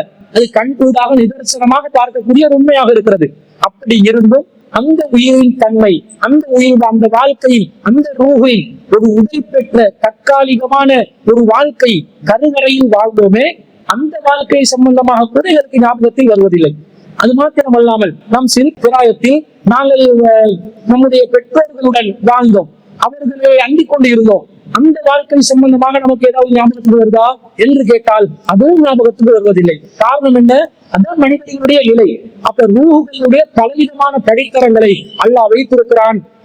ஒட்டுமொத்த உலகத்தோடு எந்த தொடர்பும் இல்லாத வெறும் ஆத்மாக்கள் மாத்திரம் இருந்த நிலையில் அந்த ரூஹுகளுடன் இறைவன் உரையாடி அல்லாவே நாங்கள் இறைவன் என்று ஏற்றுக்கொண்ட சாட்சியத்தை பற்றி அல்லாஹ் கூறுவதிலிருந்து ஆலமில் அருவா, ரூஹுகளில் உலகம் என்று இருந்தது. அந்த உலகத்திலே அனைத்து ரூஹுகளும் அல்லாஹ் முன்னாடி உரையாடி இருக்கிறோம், அல்லாவை இறைவன் என்று ஏற்றுக்கொண்டு சாட்சியம் கூறி இருக்கிறோம் என்பதை இந்த வசனத்திலிருந்து நாங்கள் புரிந்து கொள்கிறோம். அதே போன்று இந்த ரூஹு என்றால் அது என்ன, அதோட இயக்கம் எப்படி என்றதெல்லாம் எங்களுக்கு நிறைய பேருக்கு தெரியாது. உண்மையிலே அத நவீன விஞ்ஞான காலத்துல கூட உடலை ரொம்ப நுணுக்கமாக எல்லாம் ஆய்வு செய்கிறார். உடலில் இருக்கக்கூடிய மிக குறைந்தபட்ச அணுவாக இருக்கக்கூடிய கலங்களை கூட பெரிய அளவில் ஆய்வு செய்கிறார். ஆனா என்ன கண்டுபிடிக்க முடியல? இந்த உயிரின் இயக்கம் எப்படி இருக்கிறது என்பதை கண்டுபிடிக்க முடியவில்லை. அதனால கண்டிப்பாக நவீன கருவிகளை வைத்தாலும் ஆழமில் அருவாக நடைபெறுகின்ற சம்பவங்களை சம்பந்தமாக இறைவன் கற்றுக் கொடுத்தாலே தவிர, இறைவன் அறிவித்தாலே தவிர எங்கள் யாருக்கும் அதை கண்டறியக்கூடிய வாய்ப்பே இல்லை என்பதை நாங்கள் புரிந்து கொள்ள வேண்டும். இன்னும் சொல்ல போனால் நபிகள் நாயகம் ஸல்லல்லாஹு அலைஹி வஸல்லம் அவருடைய காலத்துல ஒரு சம்பவம் நடக்குது. ரசூல் ஸல்லல்லாஹு அலைஹி வஸல்லம் அவங்க மதீனால மக்கள் வசிப்பிடம் இல்லாத ஒரு பால்வெளியில நடந்து கொண்டு போறாங்க. அந்த நேரத்துல நபி ஸல்லல்லாஹு அலைஹி வஸல்லம் அவர்கள் தம்மோடு இருந்த ஒரு பேரிச்ச மட்டை உணர்ந்து கொண்டு வந்தாங்க. அப்படி வரும்போது யூதர்கள் சிலர் ரசூல் ஸல்லல்லாஹு அலைஹி வஸல்லம் கடந்து போனாங்க. அப்ப அந்த யூதர்கள்ல ஒருத்தர் மற்றவரிடம் நபி ஸல்லல்லாஹு அலைஹி வஸல்லம் சுட்டி காட்டி இவரிடம் சில கேள்விகளை கேட்கணும், உயிர் சம்பந்தமாக கேட்போம் என்று பேசிக் கொள்கிறார்கள். ஃபகால பஅதுஹும் லிபஅலி சலூஹு அனிர் ரூஹி, அவரிடம் போய் ரூஹை பத்தி கேளுங்க என்று சிலர் பேசிக் கொண்டார்கள். வகால பஅதுஹும் லா தஸ்அலுஹு லா யஜூ ஃபீ பிஷைஇன் தக்ரவுனஹு, இல்ல கேட்காதீங்க, அவர் ஏதாவது பதில் தந்தா சில வேளை உங்களுக்கு அது பாதகமானதாக நீங்கள் விரும்பாததாக கூட இருக்கக்கூடும் என்று சொல்றாங்க. ஆனா ஃபகால பஅதுஹும் லனஸ்அலன்னஹு, இல்ல அவர்கிட்ட நாங்க கேட்டுதான் ஆகணும் என்று அல்லாஹ்வின் தூதர் இறை தூதர் என்று தெரிவித்துக் கொண்டே வீணாக அடம் பிடித்து இறை தூதரை மறுப்பதற்காக முனைந்து யூதர்கள் ஒரு சரரி முயற்சியில் ஈடுபடுகிறார்கள். அவர்கள் ஒருத்தர் எழுதி கேட்கிறார், யா அபுல் காசிம், அபுல் காசிமே மர் ரூஹு, ரூஹு என்றால் என்ன என்று கேள்வி கேட்கிறார். அப்ப ரசூல் ஸல்லல்லாஹு அலைஹி வஸல்லம் சக்கத்த, அமைதியாக இருந்தார்கள். ஃபகுல்து, ஹதீஸை அறிவிக்கக்கூடிய அப்துல்லா இப்னு மஸ்ஊத் ரலியல்லாஹு அன்ஹு அவங்க சொல்றாங்க, ஃபகுல்து இன்னஹு யூஹா இலைஹி, நான் என் மனசுக்குள்ள சொல்லிக் கொண்டேன் ரசூலுக்கு வஹி வருது போல. அப்ப ரசூல் ஸல்லல்லாஹு அலைஹி வஸல்லம் நேரம் அமைதியா இருந்து ஃபகுல்து ஃபலம் மன்ஜலா அன்ஹு, நபி ஸல்லல்லாஹு அலைஹி வஸல்லம் அவர்கள் கொஞ்சம் நேரம் இருந்து அவர்கள் தெளிவடைந்த நேரத்தில் ரசூலுக்கு வேத அறிவிப்பு வஹி தெளிவடைந்த நேரத்துல ரசூல் ஸல்லல்லாஹு அலைஹி வஸல்லம் ஒரு குர்ஆன் வசனத்தை ஓதி காட்டுறாங்க. என்ன வசனம் என்றா 17வது அத்தியாயத்துல 85வது வசனம், வயஸ் அலுனக அனிர் ரூஹி, ரூஹை பற்றி அவர்கள் கேட்கிறார்கள். குளிர் ரூஹு மின் அம்ரி ரப்பி, ரூஹ் என்பது இறைவனுடைய கட்டளை மூலம் இயங்கக்கூடியது. ரூஹ் என்றா என்னன்னு உங்களுக்கு விளங்கப்படுத்தணும்னு விளங்காது, அது அல்லாஹ்வுடைய கட்டளையால் இயங்கக்கூடியது. வமா ஊதீதும் மினல் இல்மி இல்லா கலீலா, உங்களுக்கு வழங்கப்பட்டிருக்கக்கூடிய அறிவு என்பது ரொம்ப சொத்தமானது. பெரிய ஆய்வாளர்கள் எல்லாம் கிடையாது, பெரிய அறிவுஜீவிகள் புத்திஜீவிகள் எல்லாம் கிடையாது.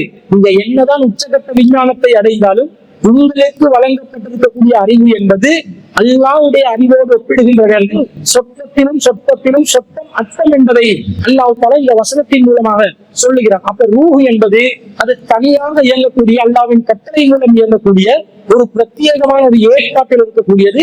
அது ஆலமுல் அர்வாஹ் அல்லாஹ் வச்சிருக்கிறார். அதே மாதிரி நபி ஸல்லல்லாஹு அலைஹி வஸல்லம் இன்னொரு செய்தியை சொல்றாங்க. எப்படி சொல்றாங்கன்னு சொன்னா, மனிதர்கள் பலவிதமான மனிதர்கள் இருக்கிறாங்க.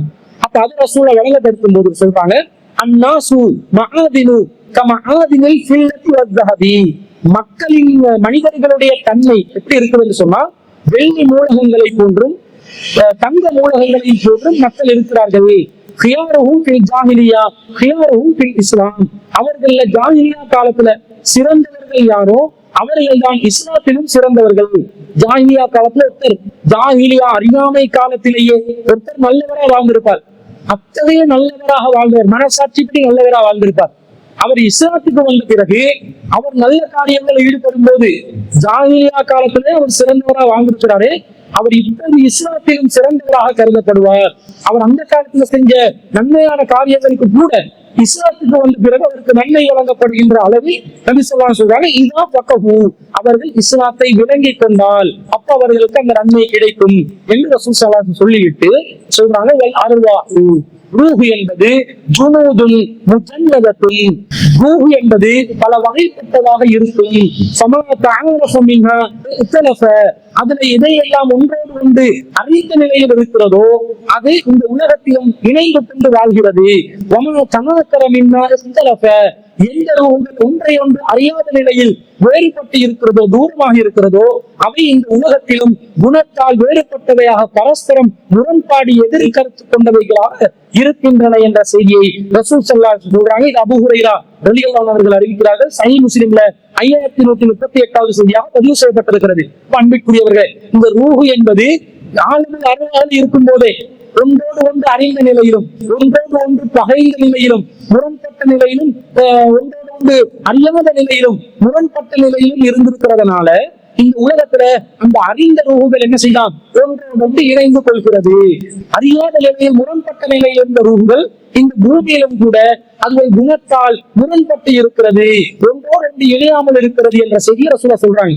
அப்ப ஆலமுல் அர்வாஹ் என்ற உலகத்துல ரூஹுகள் ஏற்கனவே ஒவ்வொன்றையும் அறிந்த நிலையிலும் சிலவைகள் முரண்பட்ட நிலையிலும் இருந்ததில் இருந்து இந்த ரூஹ் என்பது தனிமையான உலகத்தில் வாழ்ந்து இருக்கிறார்கள். உடலுக்கு ஒன்று சேர்வதற்கு முன்பதாக தனி உலகத்தில் அவர்கள் ஆலமில் அருவாகிலே இருந்திருக்கிறார்கள் என்பதை இதனூடாக நாங்கள் புரிந்து கொள்கிறோம்.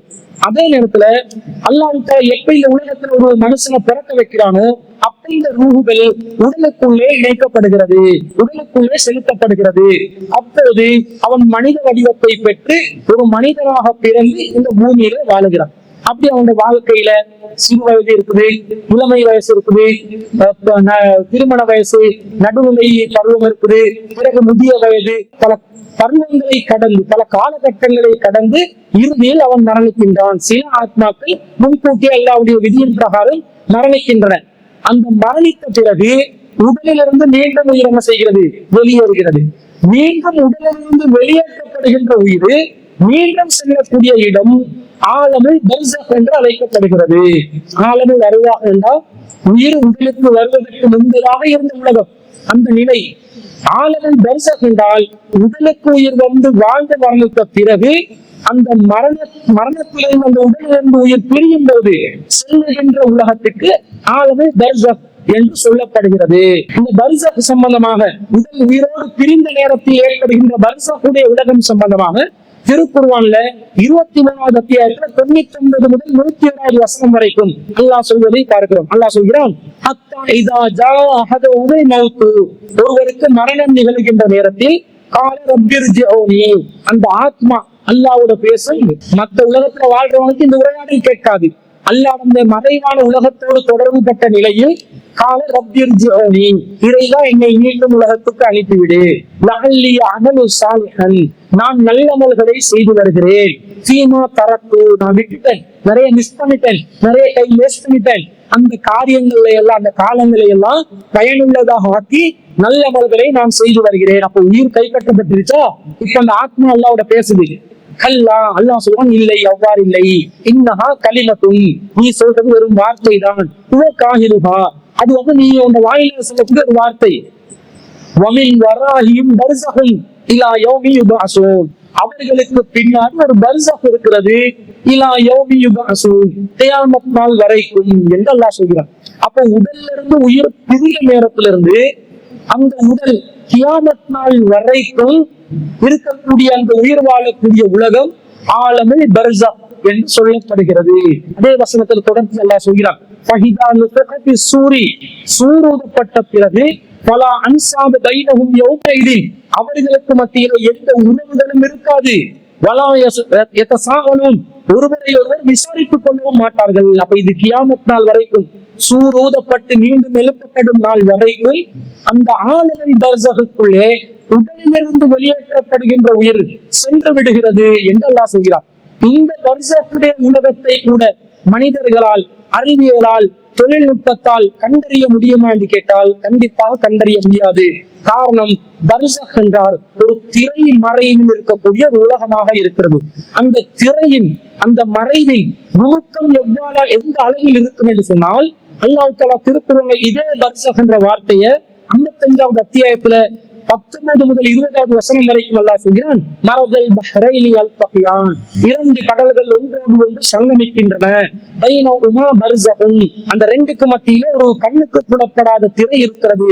லா யப்கியான், அது ஒன்றோடு ஒன்று கலக்காது என்று அல்லாஹ் சொல்கிறான். கடல் தண்ணீராக இருக்கக்கூடிய கடல்கள் கூட ஒன்றோடு ஒன்று கலக்காத அளவுக்கு இரண்டு கடல்கள் சங்கமிக்கும் போது வலது பக்கத்தில் இருக்கக்கூடிய கடலில் உப்பு கூடினதாகவும் அடர்த்தி கூடினதாகவும் அதிலே வாழக்கூடிய மீன் வகைகள் வித்தியாசப்பட்டவைகளாகவும் அதில் இருக்கக்கூடிய செடிகள் வித்தியாசமான நிலையில் இருப்பதையும், இடது பக்கத்தில் இருக்கக்கூடிய கடலில் அதற்கு முரண்பாடான நிலையில், அதற்கு முற்றிலும் மாற்றமான நிலையில், வண்ணத்திலிருந்து, சுவையிலிருந்து, அடர்த்தியிலிருந்து, அதனுடைய தன்மையிலிருந்து வேறுபட்டதாக இரண்டு கடல்கள், ஒரே உப்புத்தண்ணீரை கொண்ட கடல்களே ஒன்றோடு ஒன்று கலக்காத அளவுக்கு மிக நுணுக்கமான ஒரு மைக்ரோ ஸ்கிரீன் அல்லாஹ் தஆலா போட்டு வச்சிருக்கிறான் என்று சொன்னா, இந்த பர்ஸக் உலகத்தை யாராவது மனிதன் கடந்து செல்ல முடியுமா?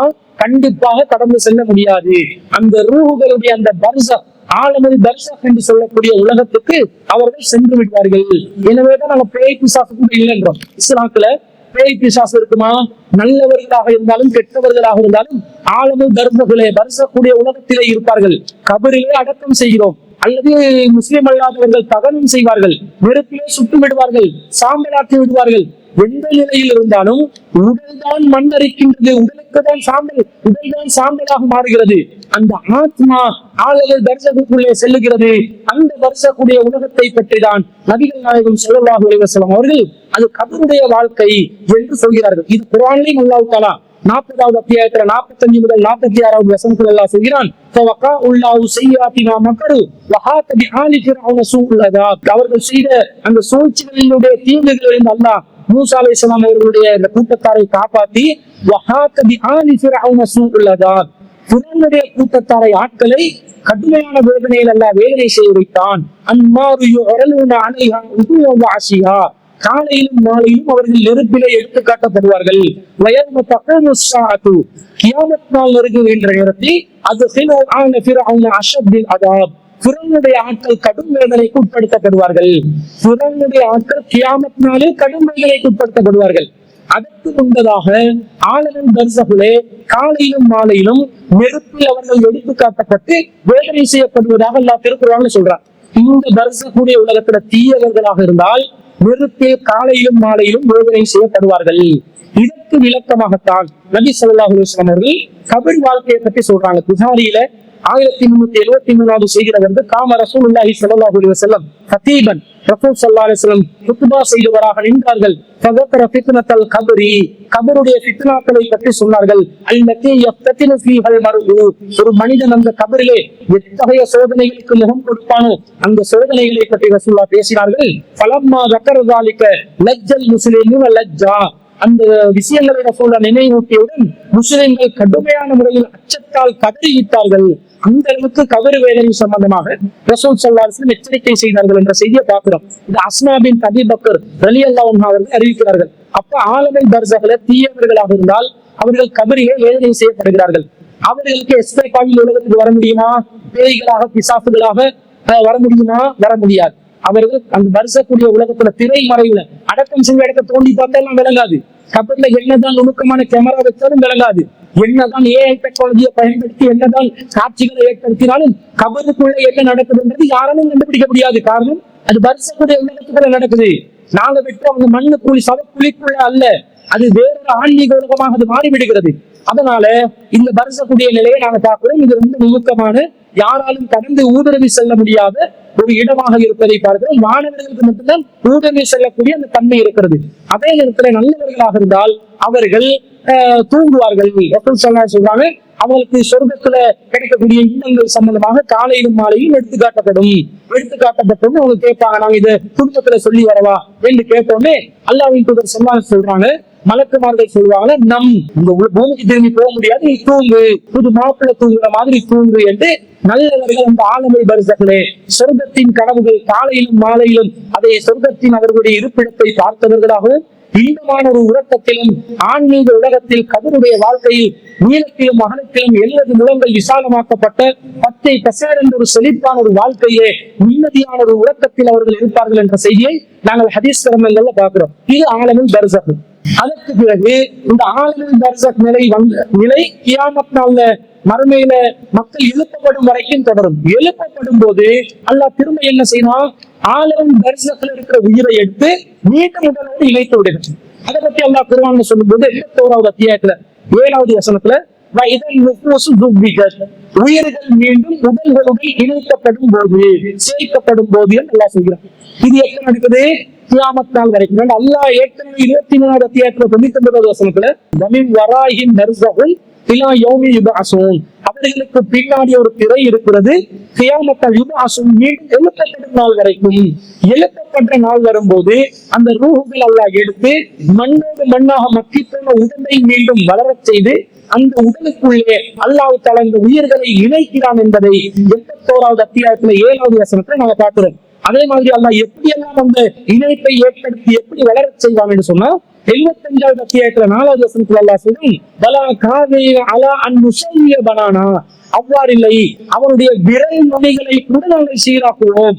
அந்த அளவுக்கு சீரும் சிறப்புமாக ஒரு மனிதனை மீண்டும் பழைய நிலையில் அவன் எந்த நிலையில் மரணித்தானோ அந்த நிலையில் மீண்டும் அவன் உயிர்ப்பிக்கப்பட்டு உடலோடு அவனுடைய உயிரை ஆத்மாவை எல்லாம் இணைத்து விடுகிறான் என்ற செய்தியை பார்க்கிறோம். இந்த ஆத்மா மீண்டும் உடலோடு இணைந்த நிலையில் தான் மஹ்ஷர்ல கேள்வி கணக்கு கேட்கப்படும். மஹ்ஷர்ல விசாரணை நடக்கும். சிராத் என்ற பாலத்தை கடக்க வேண்டி வரும். சொர்க்கவாதிகள் சொர்க்கத்துக்கு செல்வார்கள், நரகவாதிகள் நரகத்துக்கு செல்வார்கள். அந்த வாழ்க்கையை பொறுத்தளவுல இந்த உடலோடு இந்த ஆத்மாவோடு நிரந்தரமாக இருப்பார்கள். உடல் நரகத்தில் இருக்கக்கூடியவர்கள் உடலை பொறுத்தளவுல அது கருகிக்கொண்டே இருக்கும்.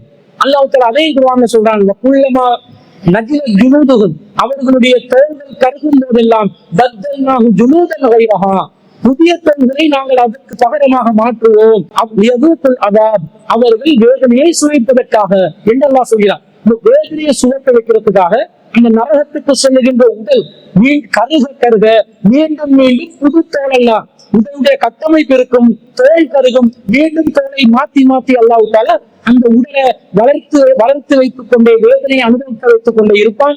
சொர்க்கத்துக்கு போறவங்களோட உடல் ஒவ்வொரு வாரமும் அது ஃப்ரெஷ் ஆகி அழகாகி தூய்மையாகி அவர்கள் சொர்க்கத்தின் இன்பத்தை அடைவார்கள் என்பதுதான் இந்த ரூஹுக்கும் உடலுக்கும் நடக்கக்கூடியது.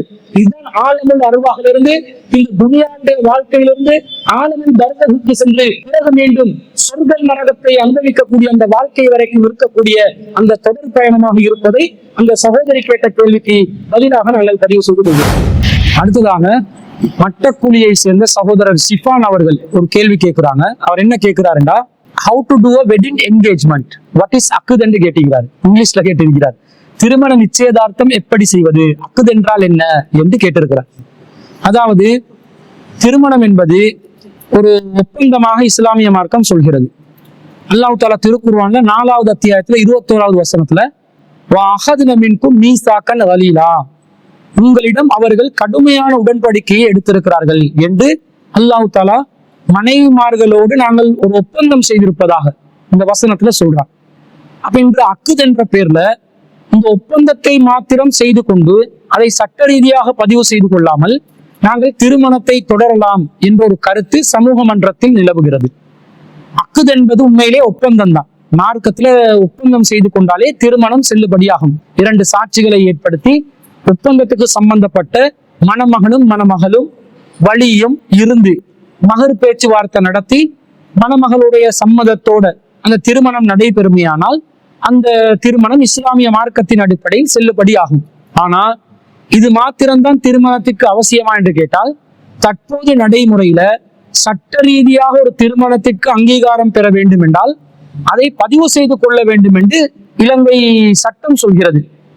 இலங்கை சிவில் சட்டத்துல கொமன் சட்டமாக இருந்தால், பொது சட்டமாக இருந்தாலும், முஸ்லிம்களுக்கு பிரத்யேகமாக இருக்கக்கூடிய திருமணம் மற்றும் விவாகரத்து சட்டமாக இருந்தாலும் திருமணத்தை பதிவு செய்து கொள்ளுமாறு சொல்கிறது. அப்ப இந்த பதிவு என்பது எதற்காக என்று சொன்னால், அக்குதை நாங்க செஞ்சிட்டோம், எனவே நாங்க பதிவு செஞ்சு கொள்ள வேண்டிய அவசியம் இல்லை என்று ஒரு சிலர் வாதிடுகிறார்கள். ஆனா பதிவு என்பது எதற்காக என்று சொன்னா, நீங்க அக்குது செய்து விட்டால் இஸ்லாமிய மார்க்கத்தின் அடிப்படையிலே திருமணம் நடந்துவிடும். ஆனால் பதிவு செய்யாவிட்டால் அந்த திருமணத்தில் நீங்கள் செய்து கொண்ட ஒப்பந்தத்திற்கு அரசாங்கத்திலே சட்ட ரீதியான ஒரு அங்கீகாரம் கிடைக்காமல் போய்விடும். எப்ப சட்ட ரீதியான அங்கீகாரம் கிடைக்காமல் போய்விடுமோ அப்போது அந்த ஒப்பந்தத்தில் ஒரு சாரார் ஏமாற்றம் அடையலாம், ஏமாற்றப்படலாம் என்பதனால்தான் ஒப்பந்தம் செய்யுங்கள் என்று அல்லாஹ் அந்த காலத்துல சொன்னதற்கு காரணமே, ரெண்டு சாட்சிகளை வச்சு ஒரு தரப்பு அல்லது இன்னொரு தரப்பு பாதிக்கப்பட்டு விடக் கூடாது என்பதற்காகத்தான். எப்போது பாதிப்பு ஒருவருக்கு ஏற்பட்டுவிடக் கூடாது என்பதை கருத்தில் கொண்டு சாதாரணமாக நீங்கள் விரும்பியவர்களை எல்லாம் திருமணம் முடித்துக் கொண்டு செல்லுங்கள் என்று அல்லாஹ் வைத்து விடாமல், இருவரும் சேர்ந்து ஒப்பந்தம் செய்து கொள்ளுங்கள், ஒப்பந்தம் என்று வரும்போது அதற்கு சாட்சிகள் எல்லாம் தேவைப்படும் என்ற நிலையில் இஸ்லாம் சொல்லி இருக்கும் போது ஒரு சாரர் பாதிப்புக்கு உட்படுத்தப்படாமல் இருக்கணும் என்பதற்காகத்தான் அல்லாஹ் இந்த ஏற்பாடை செஞ்சிருக்கிறான் என்று சொன்னான்.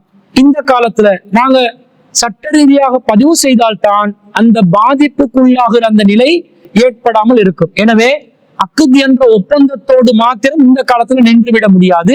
அதை சட்ட ரீதியாகவும் நாங்கள் கண்டிப்பாக பதிவு செய்து கொள்ள வேண்டும் என்பதை புரிந்து கொள்ள வேண்டும். குறிப்பாக இலங்கை நாட்டுல இரண்டாவது திருமணத்திற்கு செல்லக்கூடியவர்கள் தான் அக்குது முறையில இந்த திருமண ஒப்பந்தத்தை செய்து கொள்கிறார்கள். அவர்களுடைய வாழ்க்கையில முதல் திருமணத்தை அவர்கள் செய்யும் போது சட்ட ரீதியாக பதிவு செய்து ரெஜிஸ்டார்களை ஏற்படுத்தி கொண்டு சாட்சியங்களை ஏற்படுத்தி கொண்டு எல்லாம் டாக்குமெண்டாக ஆவணப்படுத்தி தான் முறையாக செய்து கொள்கிறார்கள். ஆனா அவர்களுடைய வாழ்க்கையில இரண்டாவது திருமணம் என்று வரும்போது அக்கதி செஞ்சா போதும் தானே, அக்கதி செய்தாலே இஸ்லாமிய மார்க்கத்துல செல்லுபடியாகும் தானே என்று சொல்லி இரண்டாவதாக திருமணம் செய்வதை ஒரு கள்ள திருமணமாக, தான் விரும்பினால் அதை உதறிவிட்டு சென்று விடலாம், அந்த ஒப்பந்தத்தை முறித்து விட்டு சென்று விடலாம், தான் விரும்பினால் அந்த இரண்டாவது திருமணம் முடிக்கவே இல்லை என்று மறுத்து விடலாம் என்ற ஒரு குறுகிய புத்தியோடு தான் பலரும் இந்த இரண்டாவது திருமணத்தை அக்குது என்ற பேர்ல சட்ட ரீதியாக பதிவு செய்தாமல் செய்து கொண்டிருக்கிறார்கள். சட்டத்துல நாங்க சில விஷயங்களை செய்வதற்கு வற்புறுத்தினால், வலியுறுத்தப்பட்டால் அது மார்க்க ரீதியான கடமையாகி விடுமா என்ற கேள்வியை கேட்கிறாங்க. மார்க்க ரீதியான கடமையாகாதுதான், அதுல மாற்று கருத்து இல்லை. ஆனா சட்டத்துல உங்களுக்கு பல விஷயங்களை வலியுறுத்துறாங்க. மார்க்க ரீதியாக கொஞ்சமும் சம்பந்தம் இல்லாத விஷயங்கள்ல கூட அதுல கட்டுப்படுற நீங்க, இது மார்க்கத்தோடும் சம்பந்தப்பட்டு மார்க்கம் இந்த ஒப்பந்தத்தை எதுக்காக நிறைவேற்ற சொல்லிச்சோ அந்த நோக்கத்தையும் நிறைவேற்றக்கூடியதாக வரக்கூடிய இந்த பதிவை மட்டும் நீங்க ஏன் மறுக்கிறீங்க? ஐடென்டி கார்டு எடுக்க சொல்றான், அது மார்க்கத்துல எந்த சம்பந்தமும் இல்லை. ஆனா ஐடென்டி கார்டு எடுக்கிறதுக்கு எவ்வளவு நீங்க முயற்சி செய்றீங்க? அது சட்டம் தானேன்னு நீங்க விட்டு விடாம, மார்க்கத்துல சொல்லப்படலன்னு விட்டு விடாம அதுக்காக வேண்டி எவ்வளவு முயற்சி செய்றீங்க? இதே விஷயத்த திருமணம் என்று வரும் பொழுது மட்டும் சட்டத்துல நாங்க கட்டுப்படணுமான்னு ஏன் கேட்கறீங்க? சட்டத்துக்கு கட்டுப்பட்டுதான் ஆகணும். இந்த திருமண விஷயத்தை பொறுத்த அளவுல சட்ட ரீதியாகவும் கட்டுப்பட வேண்டும். ஒப்பந்தத்தை எல்லாம் எதுக்கு வைக்க சொன்னான் என்ற நோக்கத்தை விளங்கும் போது, அந்த ஒப்பந்தத்தில் ஒரு சாரர் பாதிப்புக்குள்ளாகிவிடக் கூடாது என்பதை கருத்தில் கொள்ளும் போது, ஒப்பந்தத்துக்காக வேண்டி கட்டாயமாக நாங்கள் இதை பதிவு செய்தே ஆக வேண்டும் என்ற அந்த நிலைப்பாடுதான் வருகிறது. எனவே இந்த அக்குது என்ற பேர்ல கள்ள திருமணங்கள் செய்யக்கூடியவர்கள் தான் பதிவு செய்வது அவசியம் இல்லை என்ற கருத்தை வலியுறுத்தி கொண்டிருக்கிறார்கள். மேலும் இரண்டாம் திருமணத்துக்கு செல்லும் பொழுது முதல் திருமணத்தில் ஒரு ஒப்பந்தத்தில் இருக்கக்கூடியவர்கள் அந்த ஒப்பந்தத்திலே ஒரு கணவனோடு மட்டும் வாழ வேண்டும், மனைவி கணவன் என்ற நாம் இருவரும் நமக்காக வாழ வேண்டும் என்ற ஒரு கொள்கையில் வாழ்ந்து கொண்டிருப்பார்கள். அந்த நிலையில வாழக்கூடியவர்களுக்கு அந்த வாழ்க்கையில இன்னொரு துணையொன்று இரண்டாவதாக அவங்க வாழ்க்கையில வரும் பொழுது முதல் மனைவி பாதிக்கப்படுவாங்களா இல்லையா? நேர காலத்துல அவங்களுக்கு பாதியை கொடுக்க வேண்டி வரும். அதே போன்று அவங்களோட சொத்துல பாதியை கொடுக்க வேண்டி வரும். அவங்களோட வாழ்க்கையில பாதி காலம் அவங்களோட செலவாகும். இது எல்லாத்தையும் கருத்தில் கொள்ளும் போது அந்த ஒப்பந்தத்தை முறையாக செய்ய வேண்டும். மறைத்து செய்தால், அக்குது என்ற பேர்ல ஒழித்து செய்தால், அதனால் ஒன்று முதல் மனைவி பாதிக்கப்படுவார்கள், அல்லது இரண்டாவதாக திருமணம் செய்யக்கூடிய அந்த மனைவி பாதிக்கப்படலாம். நபிகள் நாயகம் ஸல்லல்லாஹு அலைஹி வஸல்லம் அவர்கள் இந்த திருமணத்தை பொறுத்தவரையில் அதை அறிவித்து விட்டு மக்களுக்கு சொல்லிவிட்டு செய்கின்றாங்க. நிக்காக திருமணத்தை பகிரங்கப்படுத்துங்கள், பிறருக்கு அறிவியுங்கள் என்று ரசூல் ஸல்லல்லாஹு அலைஹி வஸல்லம் சொல்றாங்க. அகமதுல 15545வது செய்தியை நாங்க பாக்குறோம். அவ திருமணத்தை அறிவிக்க சொல்லும் பொழுது அக்குதாக நீங்கள் திருமணம் செய்வதாக இருந்தா பிறகு நாங்கள் பதிவு செய்து கொள்வோம் என்று நினைத்து இஸ்லாமிய சடங்கு ரீதியாக செய்யக்கூடியதை மட்டும் நீங்கள் செய்வதாக இருந்தாலும் அதை 4 பேருக்கு அறிவிச்சுதான் செய்யணும், மறைத்து செய்யக்கூடாது என்று விளங்குகிறது. அப்ப எப்ப நீங்க மறைத்து செய்யாம பகிரங்கமா செய்ய ஆரம்பிக்கிறீங்களோ அதை உடனடியாக சட்டத்திலையும் பதிவு செய்யறதுல என்ன இருக்குது, பதிவு செஞ்சுட்டு போலாம் தானே, பதிவு செய்து விட்டு போலாம் என்பதை நாம் புரிந்து கொள்கிறோம். ஆனா அப்படி செய்யாம இந்த அக்குது என்ற பேர்ல பதிவு செய்யாத ஒரு ரகசியமான திருமணத்தை செய்யக்கூடிய ஒரு நிலையில் பலரும் செய்கிறார்கள். அப்படிப்பட்ட பகிரங்கப்படுத்தப்படாத கள்ள திருமணமாக அல்லது மக்களை ஏமாற்றக்கூடிய விதத்தில் நடக்கக்கூடிய ஒரு திருமணமாக இருந்தால் அந்த திருமணத்தை, அந்த அக்குதை இஸ்லாம் அங்கீகரிக்காது. முதலாவதாகவே திருமணம் முடிப்பதாக இருந்தாலும் அக்குது என்பது இஸ்லாமிய மார்க்கத்தின் அடிப்படையிலே நிறைவேற்றப்படக்கூடிய ஒன்று என்றதுல மாற்று கருத்து இல்லை. அதோடு மாத்திரம் நின்று விடாமல் அதை சட்ட ரீதியாகவும் பதிவு செய்து கொண்டு நீங்கள் திருமணம் முடித்ததை பிறருக்கும் அறிவித்து விட்டு நீங்கள் நடத்தக்கூடிய திருமணமாக இருந்தால்தான் அது முறையான திருமணமாக அமையும் என்பதை இந்த அக்குது சம்பந்தமாக கேட்ட கேள்விக்கு பதிலாக நாங்கள் பதிவு செய்து கொள்கிறோம். அடுத்ததாக நிச்சயதார்த்தம் செய்வதை பற்றி கேட்கிறார்கள். நிச்சயதார்த்தம் என்பது திருமணத்திற்கு முன்பதாக இன்னாரை திருமணம் முடித்துக் கொள்வார்கள் என்று ஒரு பேச்சுவார்த்தையை நடத்துவது. எல்லா திருமணத்துக்கும் திருமண திகதிக்கு முன்பதாக ஒரு பேச்சுவார்த்தை நடத்ததான் செய்வாங்க. அது மார்க்க ரீதியாக தடுக்கப்படாது.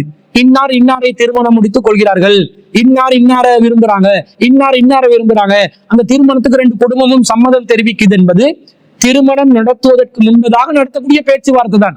இந்த நிச்சயதார்த்தத்தை இஸ்லாம் அங்கீகரிக்கிறது. ஆனால் நிச்சயதார்த்தம் என்ற பேர்ல சின்ன வயசுல நிச்சயதார்த்தம் பண்ணிடுவாங்க. என்னுடைய மகன் உங்களுடைய மகளுக்கு தான் என்று நிச்சயதார்த்தம் பண்ணுவது, சிறு வயதிலே நிச்சயதார்த்தம் பண்ணுவதை இஸ்லாம் அங்கீகரிக்காது. காரணம் என்னன்னு சொன்னா, அந்த திருமணத்துக்கு யாரு பங்குதாரர்களாக வருகிறார்களோ, யாரு திருமணத்தில் ஒரு சாராராக வருகிறார்களோ அவர்கள் முழுமையாக இந்த திருமணத்திற்கு சம்மதம் தெரிவிக்க வேண்டும். எப்போது அவர்களுடைய சம்மதம் வெளிப்படும் என்றால் அவர்கள் சுய புத்தியோடு சிந்தித்து நல்லது கெட்டதை அறிந்து மனதார சொல்லக்கூடிய ஒரு நிலையில் கருத்து தெரிவிக்கக்கூடிய நிலைக்கு வந்தால்தான் அவர்கள் தன்னுடைய அந்த திருமணத்துல சம்மதத்தை தெரிவித்தவர்களாக கருதப்படுவார்கள். எனவே இந்த நிலையில் நிச்சயதார்த்தம் ஒரு வயசுக்கு வந்த திருமணம் சம்பந்தமாக விவரம் அறிந்த தான் யாரை திருமணம் முடிக்க போகிறார்கள் என்பதை அறிந்த மணமகனாக இருந்தாலும் மணமகளாக இருந்தாலும் இருவரும் தான் திருமணம் செய்து கொள்வதை தன்னுடைய குடும்பத்தாருக்கு அறிவித்து ஒரு குறிப்பிட்ட காலத்துக்குள்ள, நீண்ட காலங்களை நீடிக்க வைத்து விடாமல் குறிப்பிட்ட ஒரு காலத்துக்குள்ள திருமண பேச்சுவார்த்தையை நடத்தி குறிப்பிட்ட காலத்துக்குள்ள அந்த திருமணத்தை அவர்கள் நடத்தி கொள்வார்களே ஆனால் அத்தகைய நிச்சயதார்த்தங்களை இஸ்லாமிய மார்க்கம் தடை செய்யாது. ஆனா இந்த நிச்சயதார்த்தம் என்ற பேர்ல அதுக்கு தனியா விருந்து வைக்கிறது, அதுக்கு தனியாக பலவிதமான ஏற்பாடுகளை செய்யறது, அதை ஒரு ஃபங்க்ஷன் ஆக்குறது, இந்த மாதிரி மார்க்கத்துல இல்லாத புதிதாக பல விருந்துகளை ஏற்படுத்துகின்ற நேரத்துல இந்த நிச்சயதார்த்தம் என்ற ஒப்பந்தம் நிறைவேறாமல் போனால் உலகத்துக்கு அறியக்கூடிய விதத்துல இன்னாருக்கு தான் திருமணமாக போறாங்கன்றத சொல்லிட்டு அந்த திருமணம் நிறைவேறாத போது அவர்களுடைய அடுத்த வாழ்க்கைக்கு அது பாதிப்பாக கூட அமைந்து விடலாம். அதே நேரத்துல இந்த நிச்சயதார்த்தம் செய்தவர்கள் நிச்சயதார்த்தம் செய்த பிறகு திருமணமாகும் வரைக்கும் போன் மூலமாக தொடர்பு கொள்வதோ அல்லது ஒருவருடன் பேசிக் கொள்வதோ, ரகசியமாக கருத்து பரிமாறிக்கொள்வதோ அல்லது வீடுகளுக்கு போய் சந்திப்பதோ, நிச்சயதார்த்தம் செஞ்சு மோதிரத்தை போட்டு விட்டுருவாங்க அல்லது ஏதோ ஒரு விதத்துல ஒரு அடையாளத்தை போட்டு விட்டுருவாங்க.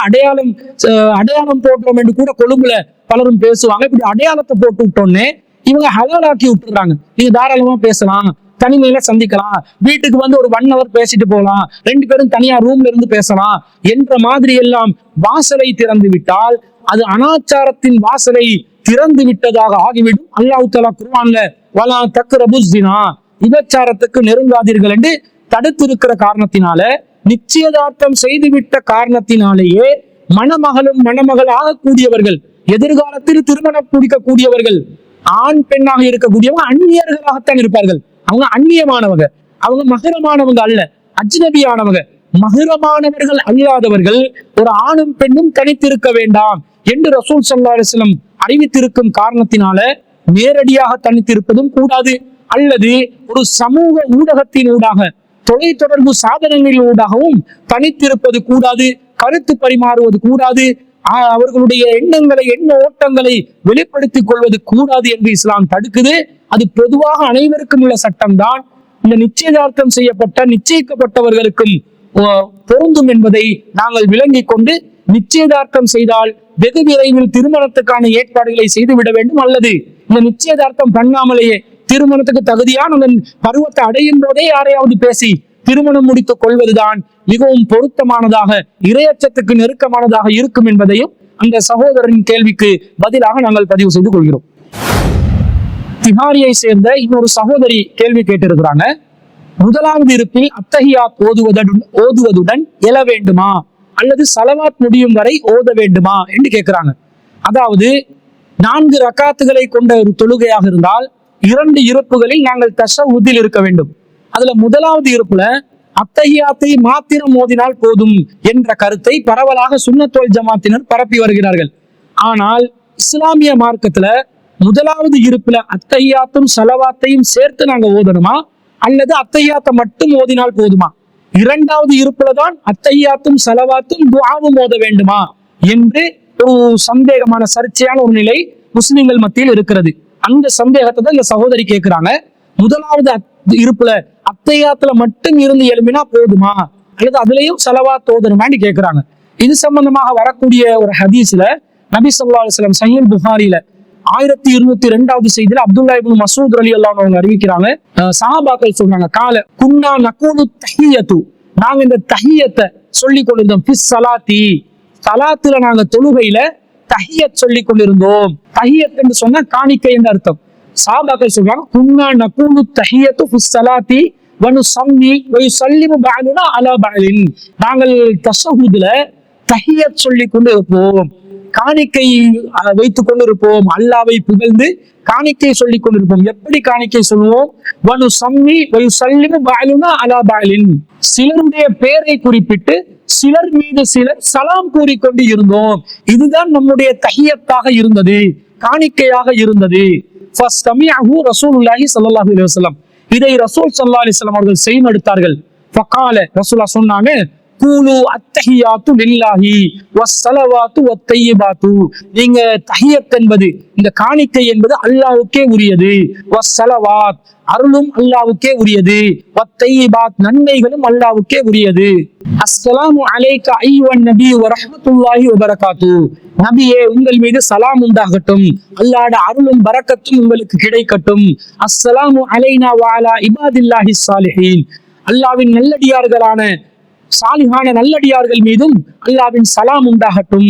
அஷ்ஹது அல்லா இலாஹ இல்லல்லாஹு வ அஷ்ஹது அன்ன முஹம்மதன் அப்துஹு வ ரசூலுஹு, வணக்கத்துக்குரியவன் அல்லாஹ்வை தவிர வேறு யாரும் இல்லை என்றும் முஹம்மது அவர்கள் அல்லாஹ்வின் அடியாரும் தூதரும் ஆவார் என்றும் நாங்கள் உறுதி கூறுகிறோம் என்று ரசூல் ஸல்லல்லாஹு அலைஹி வஸல்லம் நமக்கு கூற சொன்னாங்க.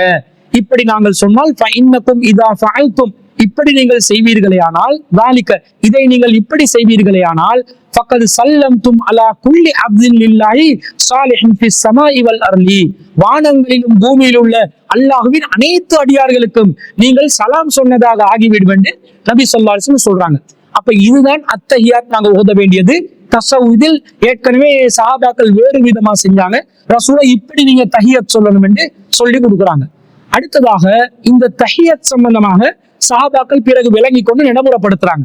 நடைமுறைப்படுத்திட்டு ரசூலுல்லாஹ்விடம் ஒருவர் வருகிறார். ஒருவர் வந்து அக்பல ரஜுலுன் ஹத்தா ஜலஸ பைன யதை ரசூலில்லாஹி ஸல்லல்லாஹு அலைஹி வஸல்லம், ரசூலுல்லாஹ் முன்னாடி ஒரு மனிதர் வந்து உட்கார்ந்த நிலையில், வனஹ்னு இந்தஹு நாங்களும் ரசூலுல்லாஹ்விடம் இருந்தோம், அவர் வந்து ரசூலுல்லாஹ் முன்னாடி வந்து உட்கார்ந்து கேட்டார், யா ரசூலல்லாஹ், அல்லாஹ்வின் தூதரே, அம்ம ஸலாமு அலைக ஃபகத் அரஃப்னாஹு, உங்கள் மீது சலாம் சொல்வது இருக்கிறதே அதை நாங்கள் தெரிந்து கொண்டோம். ஏன்னா ஏற்கனவே ரசூலுல்லாஹ் சொல்லி கொடுத்தாங்களா இல்லையா, அதனால தெரிந்து கொண்டோம் என்கிறார். ஃபகைஃப நுஸல்லி அலைக இதா நஹ்னு ஸல்லைனா ஃபீ ஸலாத்தினா ஸல்லல்லாஹு அலைக, அல்லாஹ் உங்களுக்கு அருள் புரியட்டும், அல்லாஹ்வின் தூதரே, நாங்கள் தொழுகையில் எவ்வாறு உங்கள் மீது ஸலவாத் சொல்ல வேண்டும் என்று ரசூலுல்லாஹ்விடம் கேட்கிறார்கள். அப்ப தொழுகையில எவ்வாறு ஸலவாத் சொல்லணும் என்று கேட்கிறாங்க. முதல் இருப்புல சொல்லணுமா இரண்டாவது இருப்புல சலவாத் சொல்லணும்னா நீ கேட்கல. தொழுகையில சலவாத் சொல்லணும்னா தஹியத் தொழுகையில சொல்லணும் என்றது அறிஞ்சிருக்கணும். சலவாத்து எப்படி சொல்லணும்னு கேட்கிறாங்க. அப்ப தஹியத்துக்கு பிறகு சலவாத்து வருது. எப்பெல்லாம் தஹியத் ஓதுறோமோ அப்பெல்லாம் சலவாத்தையும் நாங்கள் ஓத வேண்டும் என்றுதானே புரிந்து கொள்ள வேண்டும். கடைசி ரக்காத்துல கடைசி இருப்புல மட்டும் நீங்கள் சலவாத் சொல்லணும்டா அந்த மனிதர் எப்படி கேட்டிருப்பார்? நாங்க தொழுகையில கடைசி இருப்புல எப்படி உங்கள் மேல சலவாத் சொல்லணும் அப்படி கேட்டிருப்பார். அவர் அப்படி கேட்கல. தொழுகையில உங்கள் மீது தஹியத்தை எப்படி வெளிப்படுத்தணும்னு எங்களுக்கு தெரியும், சலாம் எப்படி சொல்லணும் என்று தெரியும், எங்களுக்கு உங்களுக்கு சலவாத் சொல்லணும் அது எப்படி என்று சொல்லித்தாங்கன்னு கேட்கிறாங்க. அப்ப எப்பெல்லாம் அத்தஹியாத்தை நாங்க சொல்றோமோ அப்போதெல்லாம் சலவாத் சொல்லணும் என்றதும் வருதா இல்லையா? விளங்குறோமா இல்லையா? விளங்குறோம். அதுக்கு ரசூல்லா சமத்த ரசூலுல்லாஹி ஸல்லல்லாஹு அலைஹி வஸல்லம் கொஞ்ச நேரம் அமைதியா இருந்தாங்க.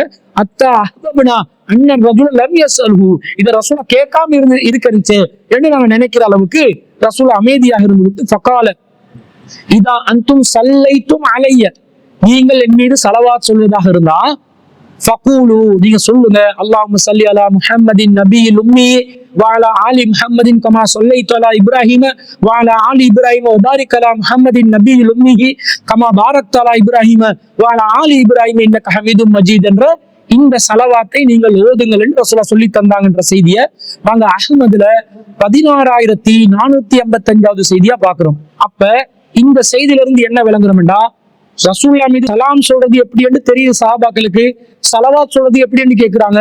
அப்ப எங்க எல்லாம் சலாம் சொல்றாங்களோ அதற்கு பின்னாடி சலவாத்தும் சொல்லணும் என்றதை விளங்கிக் கொள்ளணும்.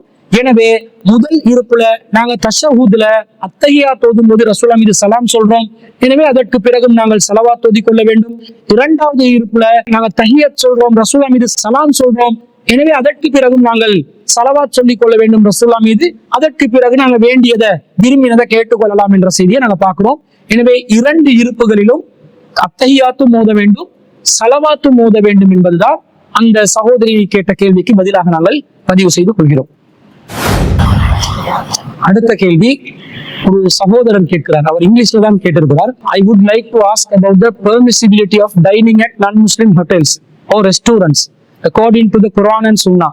If such places serve pork and non-halal meat, but we only eat vegetarian, seafood or food they claim is halal, is it still permissible to eat there, especially if the halal and non-halal items are served in the same area like a buffet and the food is prepared or handled by non-Muslim chefs?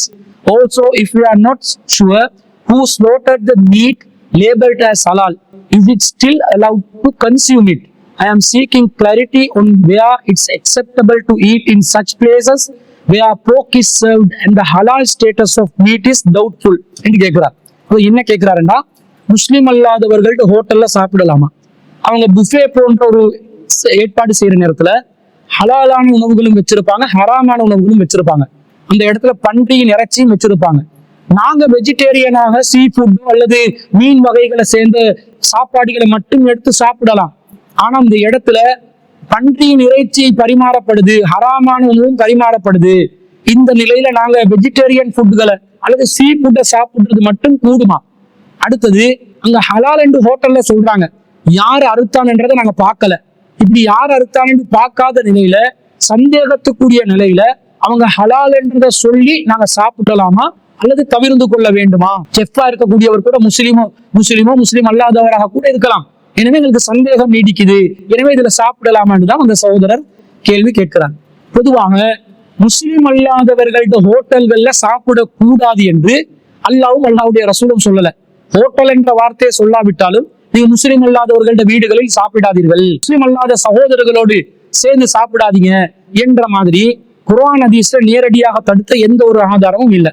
அப்ப முஸ்லிம் அல்லாத ஹோட்டல்லையோ முஸ்லிம்களோட ஹோட்டல்லையோ எந்த ஹோட்டல்ல நாங்க சாப்பிடுறதா இருந்தாலும் ஹலாலான உணவை நாங்கள் சாப்பிட்டால் போதுமானது. இப்போ முஸ்லிம் ஹோட்டல்ல அவன் இறைச்சி சாப்பாடு வச்சாலும் அல்லாட பேரை சொல்லி அறுக்கப்பட்ட மாமிசம் தான் வச்சிருப்பாங்க, அல்லது முஸ்லிம் இறைச்சி கடையில தான் இறைச்சி வாங்கியிருப்பாங்க என்ற ஒரு நம்பிக்கையில சாப்பிடலாம். ஆனா முஸ்லிம் அல்லாத ஹோட்டலா இருந்தா இவங்க எங்க இறைச்சி எடுத்தாங்க, இவங்களா கோழியை அறுத்திருந்தா பிஸ்மில்லாஹி அல்லாஹு அக்பர் சொல்லிதான் அறுத்திருப்பாங்களா, அல்லது அடுத்தவர் கூட முஸ்லிம் அல்லாதவர் அறுத்திருந்தா பிஸ்மில்லா சொல்லி இருந்தாரு, முஸ்லிம் அல்லாத ஒருத்தர் சொல்லி இருந்தா இப்ப இந்த உணவை எப்படி சாப்பிடுறது?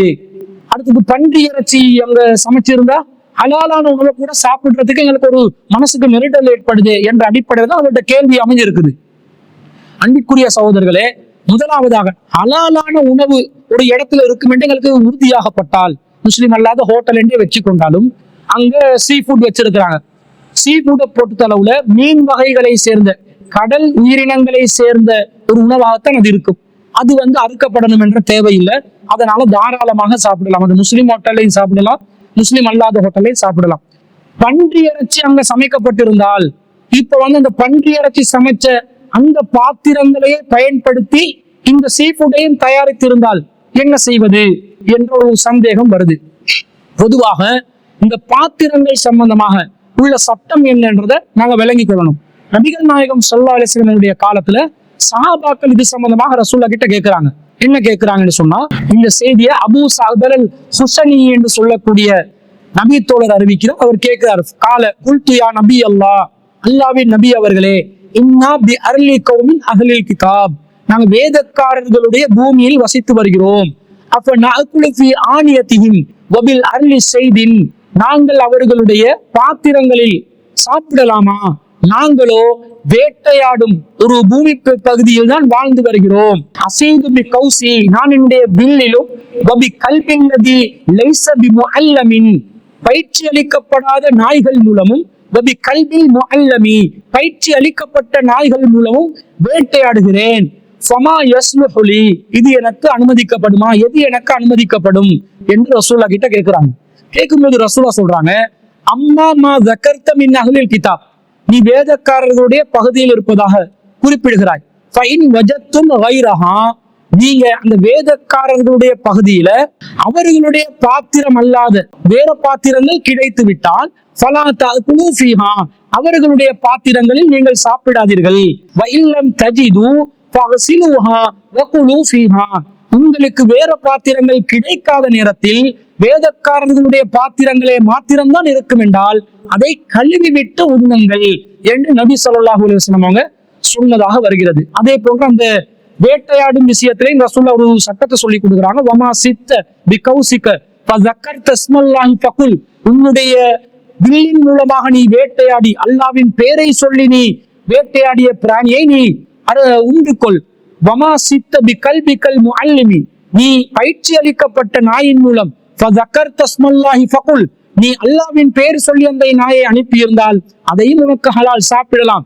வமா சித்த பி கல்பிக கைர முஅல்லமி, நீ பயிற்சி அளிக்கப்படாத நாயின் மூலம் நீ ஒரு நாயை அனுப்பி வேட்டையாடுவாய் என்று சொன்னால் ஃபஅத்ரக்த ஸகாத்தஹு ஃபகுல், நீ பிறகு அல்லாஹ்வுடைய பெயரை அந்த பிராணியின் மீது சொல்லிய பிறகு அறுத்து சாப்பிடு அப்படின்னு நபி ஸல்லல்லாஹு அலைஹி வஸல்லம் அவர்கள் சொன்ன செய்தியை நாங்க புகாரில 5478வது செய்தியா பாக்குறோம். இந்த செய்தியில ரசூல் என்ன சொல்றாங்க? வேதக்காரர்கள்ட்ட பகுதியில நாங்க வாழ்றோம் என்றா அவர்கள் பன்றியையும் அது மார்க்கத்துல தடுத்ததையும் அவர்களுடைய பாத்திரங்களை போட்டு சமைப்பாங்க. அப்படி எங்களுக்கு வேறு பாத்திரங்களே கிடைக்காத நேரத்துல அந்த வேதக்காரர்கள்ட்ட பாத்திரங்களை கூட கழுவி விட்டு நீங்கள் என்ன செய்யுங்கள், பயன்படுத்தி கொள்ளுங்கள் என்ற அனுமதியை தான் நபி ஸல்லல்லாஹு அலைஹி வஸல்லம் அவர்கள் நமக்கு தருகிறார்கள். இந்த செய்தியை இன்னும் விளக்கக்கூடிய விதத்துல அபூதாவுதுல 3342வது செய்தியில ஒரு செய்தி வருகிறது. ரசூலுல்லாஹ் கிட்ட இந்த சஹாபி சொன்ன செய்தி மேலதிகமா வருது. இன்னா நுஜாவிரு அஹ்லல் கிதாப், நாங்கள் வேதக்காரர்களை கடந்து சென்றோம்.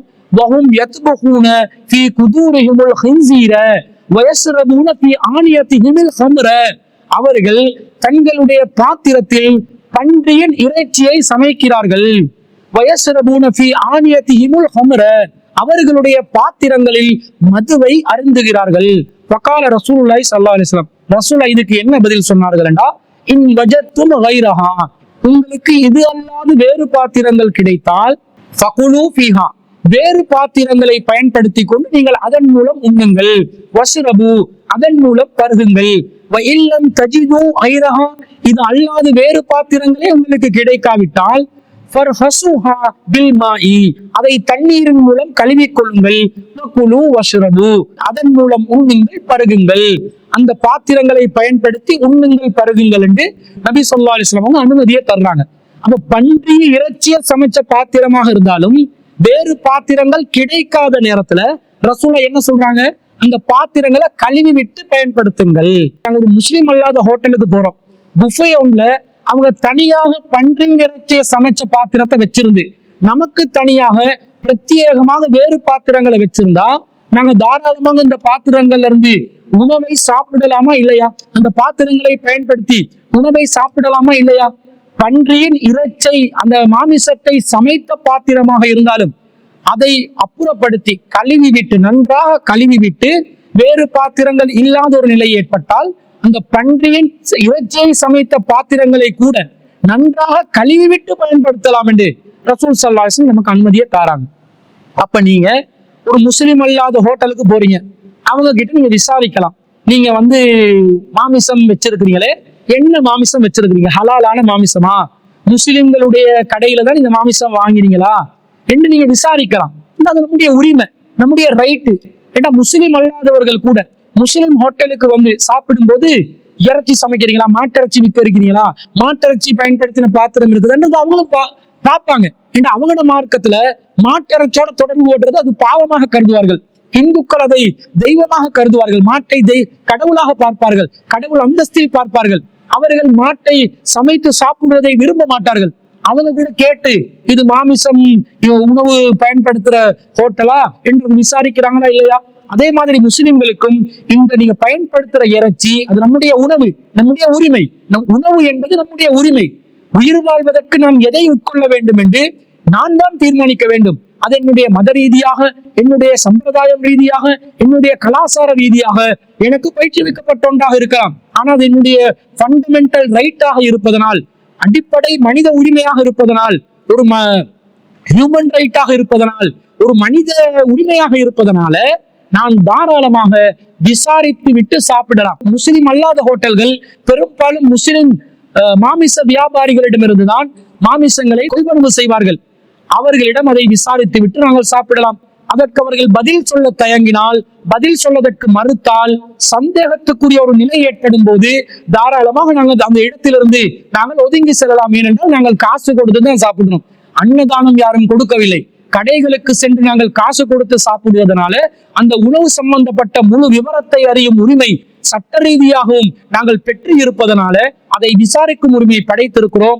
அவர்கள் சொன்னால் இது முஸ்லிம் கடைகளில் இருந்துதான் நாங்கள் வாங்கி இருக்கிறோம், எனவே இந்த மாமிசத்தை தாராளமாக நீங்கள் சாப்பிடலாம் என்று எங்களுக்கு வாக்குறுதி அளித்தால், அதன் மீது எங்களுக்கு நம்பிக்கை இருந்தால் தாராளமாக இந்த உணவை சாப்பிடலாம்.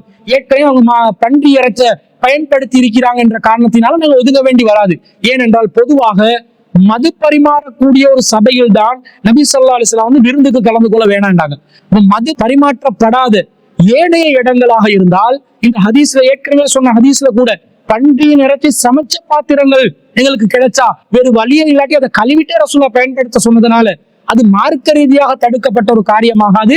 ரெண்டும் செப்பரேட்டா இருந்தா, அந்த பன்றியின் இறைச்சிக்கு பயன்படுத்துற கரண்டி அத நம்முடைய மாட்டு இறைச்சி கொழும்புக்கும் பயன்படுத்தாத ஒரு நிலையில் இருந்தால், அது செப்பரேட்டாக இருந்தால், நமக்கு சந்தேகம் இல்லாத நிலையில் இருந்தால் தாராளமாக அதை நாங்கள் பயன்படுத்திக் கொள்ளலாம். மார்க்க ரீதியாக அது குற்றமாகாது. ஆனால் சந்தேகம் ஏற்பட்டால், ஏதோ ஒரு கலப்படம் இருக்குது, பன்றி இறைச்ச வேற விற்கிறான், அதனால இவங்க சோர் பண்ண முடியாது என்று நினைத்தால் தாராளமாக அதை நாங்கள் புறக்கணித்து விடலாம். இஸ்லாமிய மார்க்கம் அதைத்தான் செய்ய சொல்கிறது. ஏன்னா அல்லாஹ் தஆலா குர்ஆன்ல 6வது அத்தியாயத்தில் 121வது வசனத்துல வலா தஅகுலு மிம்மா லம் யுஸ்கர் இஸ்முல்லாஹி அலைஹி, அல்லாஹ்வுடைய பேர் கூறப்படாதவைகளை நீங்கள் ஒருபோதும் உண்ணாதீர்கள். வ இன்னஹு லஃபிஸ்குன், அது அசுத்தம், அது குற்றமாகும். வ இன்ன ஷயாத்தீன லயூஹூன இலா அவுலியாஹிம் லியுஜாதிலுக்கும், ஷைத்தான்கள் தங்களுடைய நண்பர்களை உங்களோடு விவாதிக்குமாறு ஏவி விடுவார்கள். நீங்கள் அவர்களுக்கு கட்டுப்பட்டால் இன்னக்கும் லமுஸ்ரிகூன், நீங்களும் முஸ்ரிக்கானவர்கள் என்று அல்லாஹ் சொல்கிறான். அல்லாஹ் அல்லாதவர்கள்ட பேரால் அறுக்கப்படுற மாமிசத்தை சாப்பிடுவது ஷிர்க்குக்கு நிகரான காரியமாக அல்லாஹ் சொல்லும் போது கண்டிப்பாக சந்தேகம் ஏற்பட்டாலும் அதை விட்டு நாங்கள் முற்றிலும் முழுதாக விலகிக் கொள்ள வேண்டும் என்பதைத்தான் இந்த வசனம் நமக்கு வழிகாட்டுகிறது. அதே நேரத்துல நபி ஸல்லல்லாஹு அலைஹி வஸல்லம் அவர்கள் வேதக்காரர்களோட வாழ்ந்தாங்க. இப்ப வேதக்காரர்களை பொறுத்தளவுல அவங்க முஸ்லிம்களா இல்ல, அவங்க முஸ்லிம் அல்லாதவர்கள், யூதர்களும் கிறிஸ்தவர்களும். அந்த வேதக்காரர்களோட உணவை அல்லாஹ் தஆலா ஹலாலாக்குறான். அப்ப அவங்க வேதக்காரர்களாக இருந்தாலும் அல்லாவை நம்பி இருந்து இந்த நபிகள் நாயகம் ஸல்லல்லாஹு அலைஹி வஸல்லம் அவர்களை மறுத்துட்டாங்க. அல்லாஹ் மீது நம்பிக்கையுள்ள நிலையில் நபிகளாரை புறக்கணித்த வேதக்காரர்களுடைய உணவு விஷயத்துல கூட ரசூல்லா என்ன சொன்னாங்க? ஒரு யூத பெண்மணி ரசூல்லாவுக்கு விருந்துக்காக அழைத்த நேரத்தில் ரசூல்லா சென்றார்கள். அன்ன யஹூதியத்தன் அதத்தின் நபிய ஸல்லல்லாஹு அலைஹி வஸல்லம் பிஷாத்தின் மஸ்மூமத்தின், விஷம் தேய்க்கப்பட்ட ஒரு மாமிச ஆட்டு இறைச்சியுடன் அன்பளிப்பாக கொண்ட ஒரு யூத பெண்மணி வந்தான். ரசூல் அதை சாப்பிட்டார்கள். நீ அல்லாஹ்வோட பேரை சொல்லி அறுத்தியா, நீ என்ன சொல்லி இதை அறுத்தாய் என்று கேட்கவில்லை. காரணம், வேதக்காரர்களுடைய உணவை அல்லாஹ் தஆலா அனுமதிச்சிட்டான். அப்ப வேதக்காரர்களுடைய உணவாக இருக்கும்போது வேதக்காரர்கள் அல்லாஹ்வோட பேரை சொல்லி அறுப்பாங்க என்ற ஒரு நம்பிக்கையின் அடிப்படையில நபி ஸல்லல்லாஹு அலைஹி வஸல்லம் அவர்கள் அந்த உணவு சம்பந்தமாக எதையும் விசாரிக்காமல் சாப்பிட்டு இருக்கிறார்கள். அவர் கொண்டு வந்த அந்த மாமிசத்துல விஷம் இருந்ததுனால சாபாக்கள் கேட்கிறாங்க, அலா நக்துலுஹா, அவரை நாங்கள் கொன்று விடட்டுமா என்று கேட்கும்போது ரசூலுல்லா இல்லை, கொலை செய்ய வேண்டாம் என்று ரசூலா தடுத்த செய்தியை நாங்க புகாரில 2617வது செய்தியா பாக்குறோம். அனஸ் இப்னு மாலிக் ரலியல்லாஹு அன்ஹு அறிவிக்கிறாங்க. அப்ப அல்லாஹ்வோட பேர் சொல்லி அறுக்கப்பட்டதாக எங்களுக்கு ஒரு தகவல் தந்தால், ஒரு நம்பிக்கை இருந்தாலே அந்த உணவை சாப்பிடலாம். சந்தேகம் வந்தால் தான் கண்டிப்பாக நாங்கள் விளங்கிக் கொள்ள வேண்டும் என்பதை இந்த செய்தியிலிருந்து நாங்கள் விளங்கிக் கொள்கிறோம். இன்னொரு செய்தி சஹீஹ் முஸ்லிம்ல 3636வது செய்தியா வருது. ருமிய இலைனா ஜிராபுன் ஃபீஹி தஆமுன், கைபர் போர் தினம் அன்று எங்கள் மீது ஒரு தோல்பை வீசப்பட்டது. ஃபீஹி தஆமுன் வ ஷஹ்முன் யௌம கைபர, அந்த தோல்பையிலே உணவு இருந்தது, மேலும் மாமிசம் இருந்தன. அதை பெற்றுக் கொள்வதற்கு அந்த நேரத்துல ரசூல் ஸல்லல்லாஹு அலைஹி வஸல்லம் ஃபல்தஃபத்து ஃபைதா ரசூலுல்லாஹி ஸல்லல்லாஹு அலைஹி வஸல்லம், நான் திரும்பி பார்க்கும்போது நபிகள் நாயகம் ஸல்லல்லாஹு அலைஹி வஸல்லம் அவர்கள் பின்னாடி இருந்தார்கள். ஃபஸ்தஹ்யைது மின்ஹு, அதை நான் பெற்றுக் கொள்வதற்கு வெட்கம் அடைந்தேன். அந்த நேரத்துல நபி ஸல்லல்லாஹு அலைஹி வஸல்லம் அவர்கள் ஹுவலக, அது உனக்குரியது, தாராளமாக சாப்பிடலாம் என்று சொன்ன செய்தியை நாங்க முஸ்லிம்ல 3636வது செய்தியாகவும் பைஹக்கில 2867வது செய்தியாகவும் பார்க்கிறோம். அப்ப கைபர் போர்க்களத்துல அது யூதர்களோடு தான் கைபர்ல போர் நடக்குது. அந்த நேரத்துல வீசப்பட்ட ஒரு பையில, தோல் பையில மாமிசம் இருந்துச்சா. அப்ப அந்த மாமிசத்தை யாரு அறுத்திருப்பாங்க? வேதக்காரர்கள் தான் அறுத்திருப்பாங்க. வேதக்காரர்கள் அல்லாஹ்வோட பேரை சொல்லி அறுத்திருப்பாங்க என்ற நம்பிக்கை இருக்கும் நிலையில் அதை தாராளமா நமக்கு சாப்பிடலாம் தானே என்று ரசூலுல்லா சொல்வதிலிருந்து, அறுத்தது யாரு, அது முஸ்லிம் செஃப் சிங்கள ஒருத்தரை வச்சு அறுத்தாரா அல்லது சிங்கள செஃப் இருந்து அறுத்தாரா, முஸ்லிம் கடையில மாமிசத்தை தான் எடுத்தாங்களா என்று வரும் பொழுது விசாரிச்சு கொள்ளலாம். முஸ்லிம் கடையில தான் என்றால் அந்த முஸ்லிம் யார், அவர் எந்த நிலையில் இருக்கிறார், அவர் எப்படிப்பட்டவர், இதை விசாரிக்க வேண்டிய அவசியம் இல்லை. முஸ்லிம் ஒருவர் அறுத்தார், அல்லாஹ்வோட பேரை சொல்லித்தான் அறுப்பார் என்ற நம்பிக்கையில் அதை தாராளமாக சாப்பிடலாம் என்பதை நாங்கள் விளங்கிக் கொள்கிறோம். அதே நேரத்துல எங்களுக்கு இதுல எதுவும் திருப்திகரமா இல்லை என்று சொன்னால், சந்தேகம் ஏற்பட்டால், உணவு ஹலாலா ஹராமா என்ற ஒரு சந்தேகத்துக்குரிய நிலை வரும்போது ரசூலுல்லாஹ் சொல்றாங்க, அல் ஹலாலு பையினுன் வல் ஹராமு பையினுன், ஹலாலும் தெளிவு ஹராமும் தெளிவு, வ பைனஹுமா உமூருன் முஸ்தபிஹத்துன், அது ரெண்டுக்கு மத்தியிலே சந்தேகத்துக்கு இடமானவைகள் இருக்கின்றது. ஃபமன் தரக்கமா சுப்பிய அலைஹி மினல் இஸ்மி கான லிமஸ்தபான அத்ரக, யார் ஒருவர் தனக்கு சந்தேகத்துக்குரிய நிலையில் இருப்பதை விட்டு விடுவாரோ அவர் பாவத்தில் இருந்து விலகிவிட்டார்.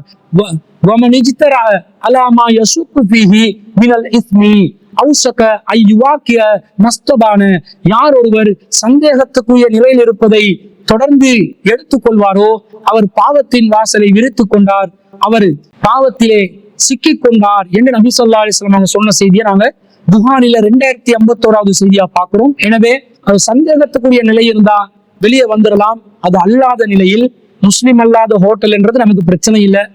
ஹலாலான உணவு அவர்கள் வைத்திருந்தால், முஸ்லிம்களுடைய கடைகளில் தான் மாமிசம் பெற்று அதை சமைக்கிறார்கள் என்று உறுதிப்படுத்த முடியும் என்றால் தாராளமாக உண்ணலாம்.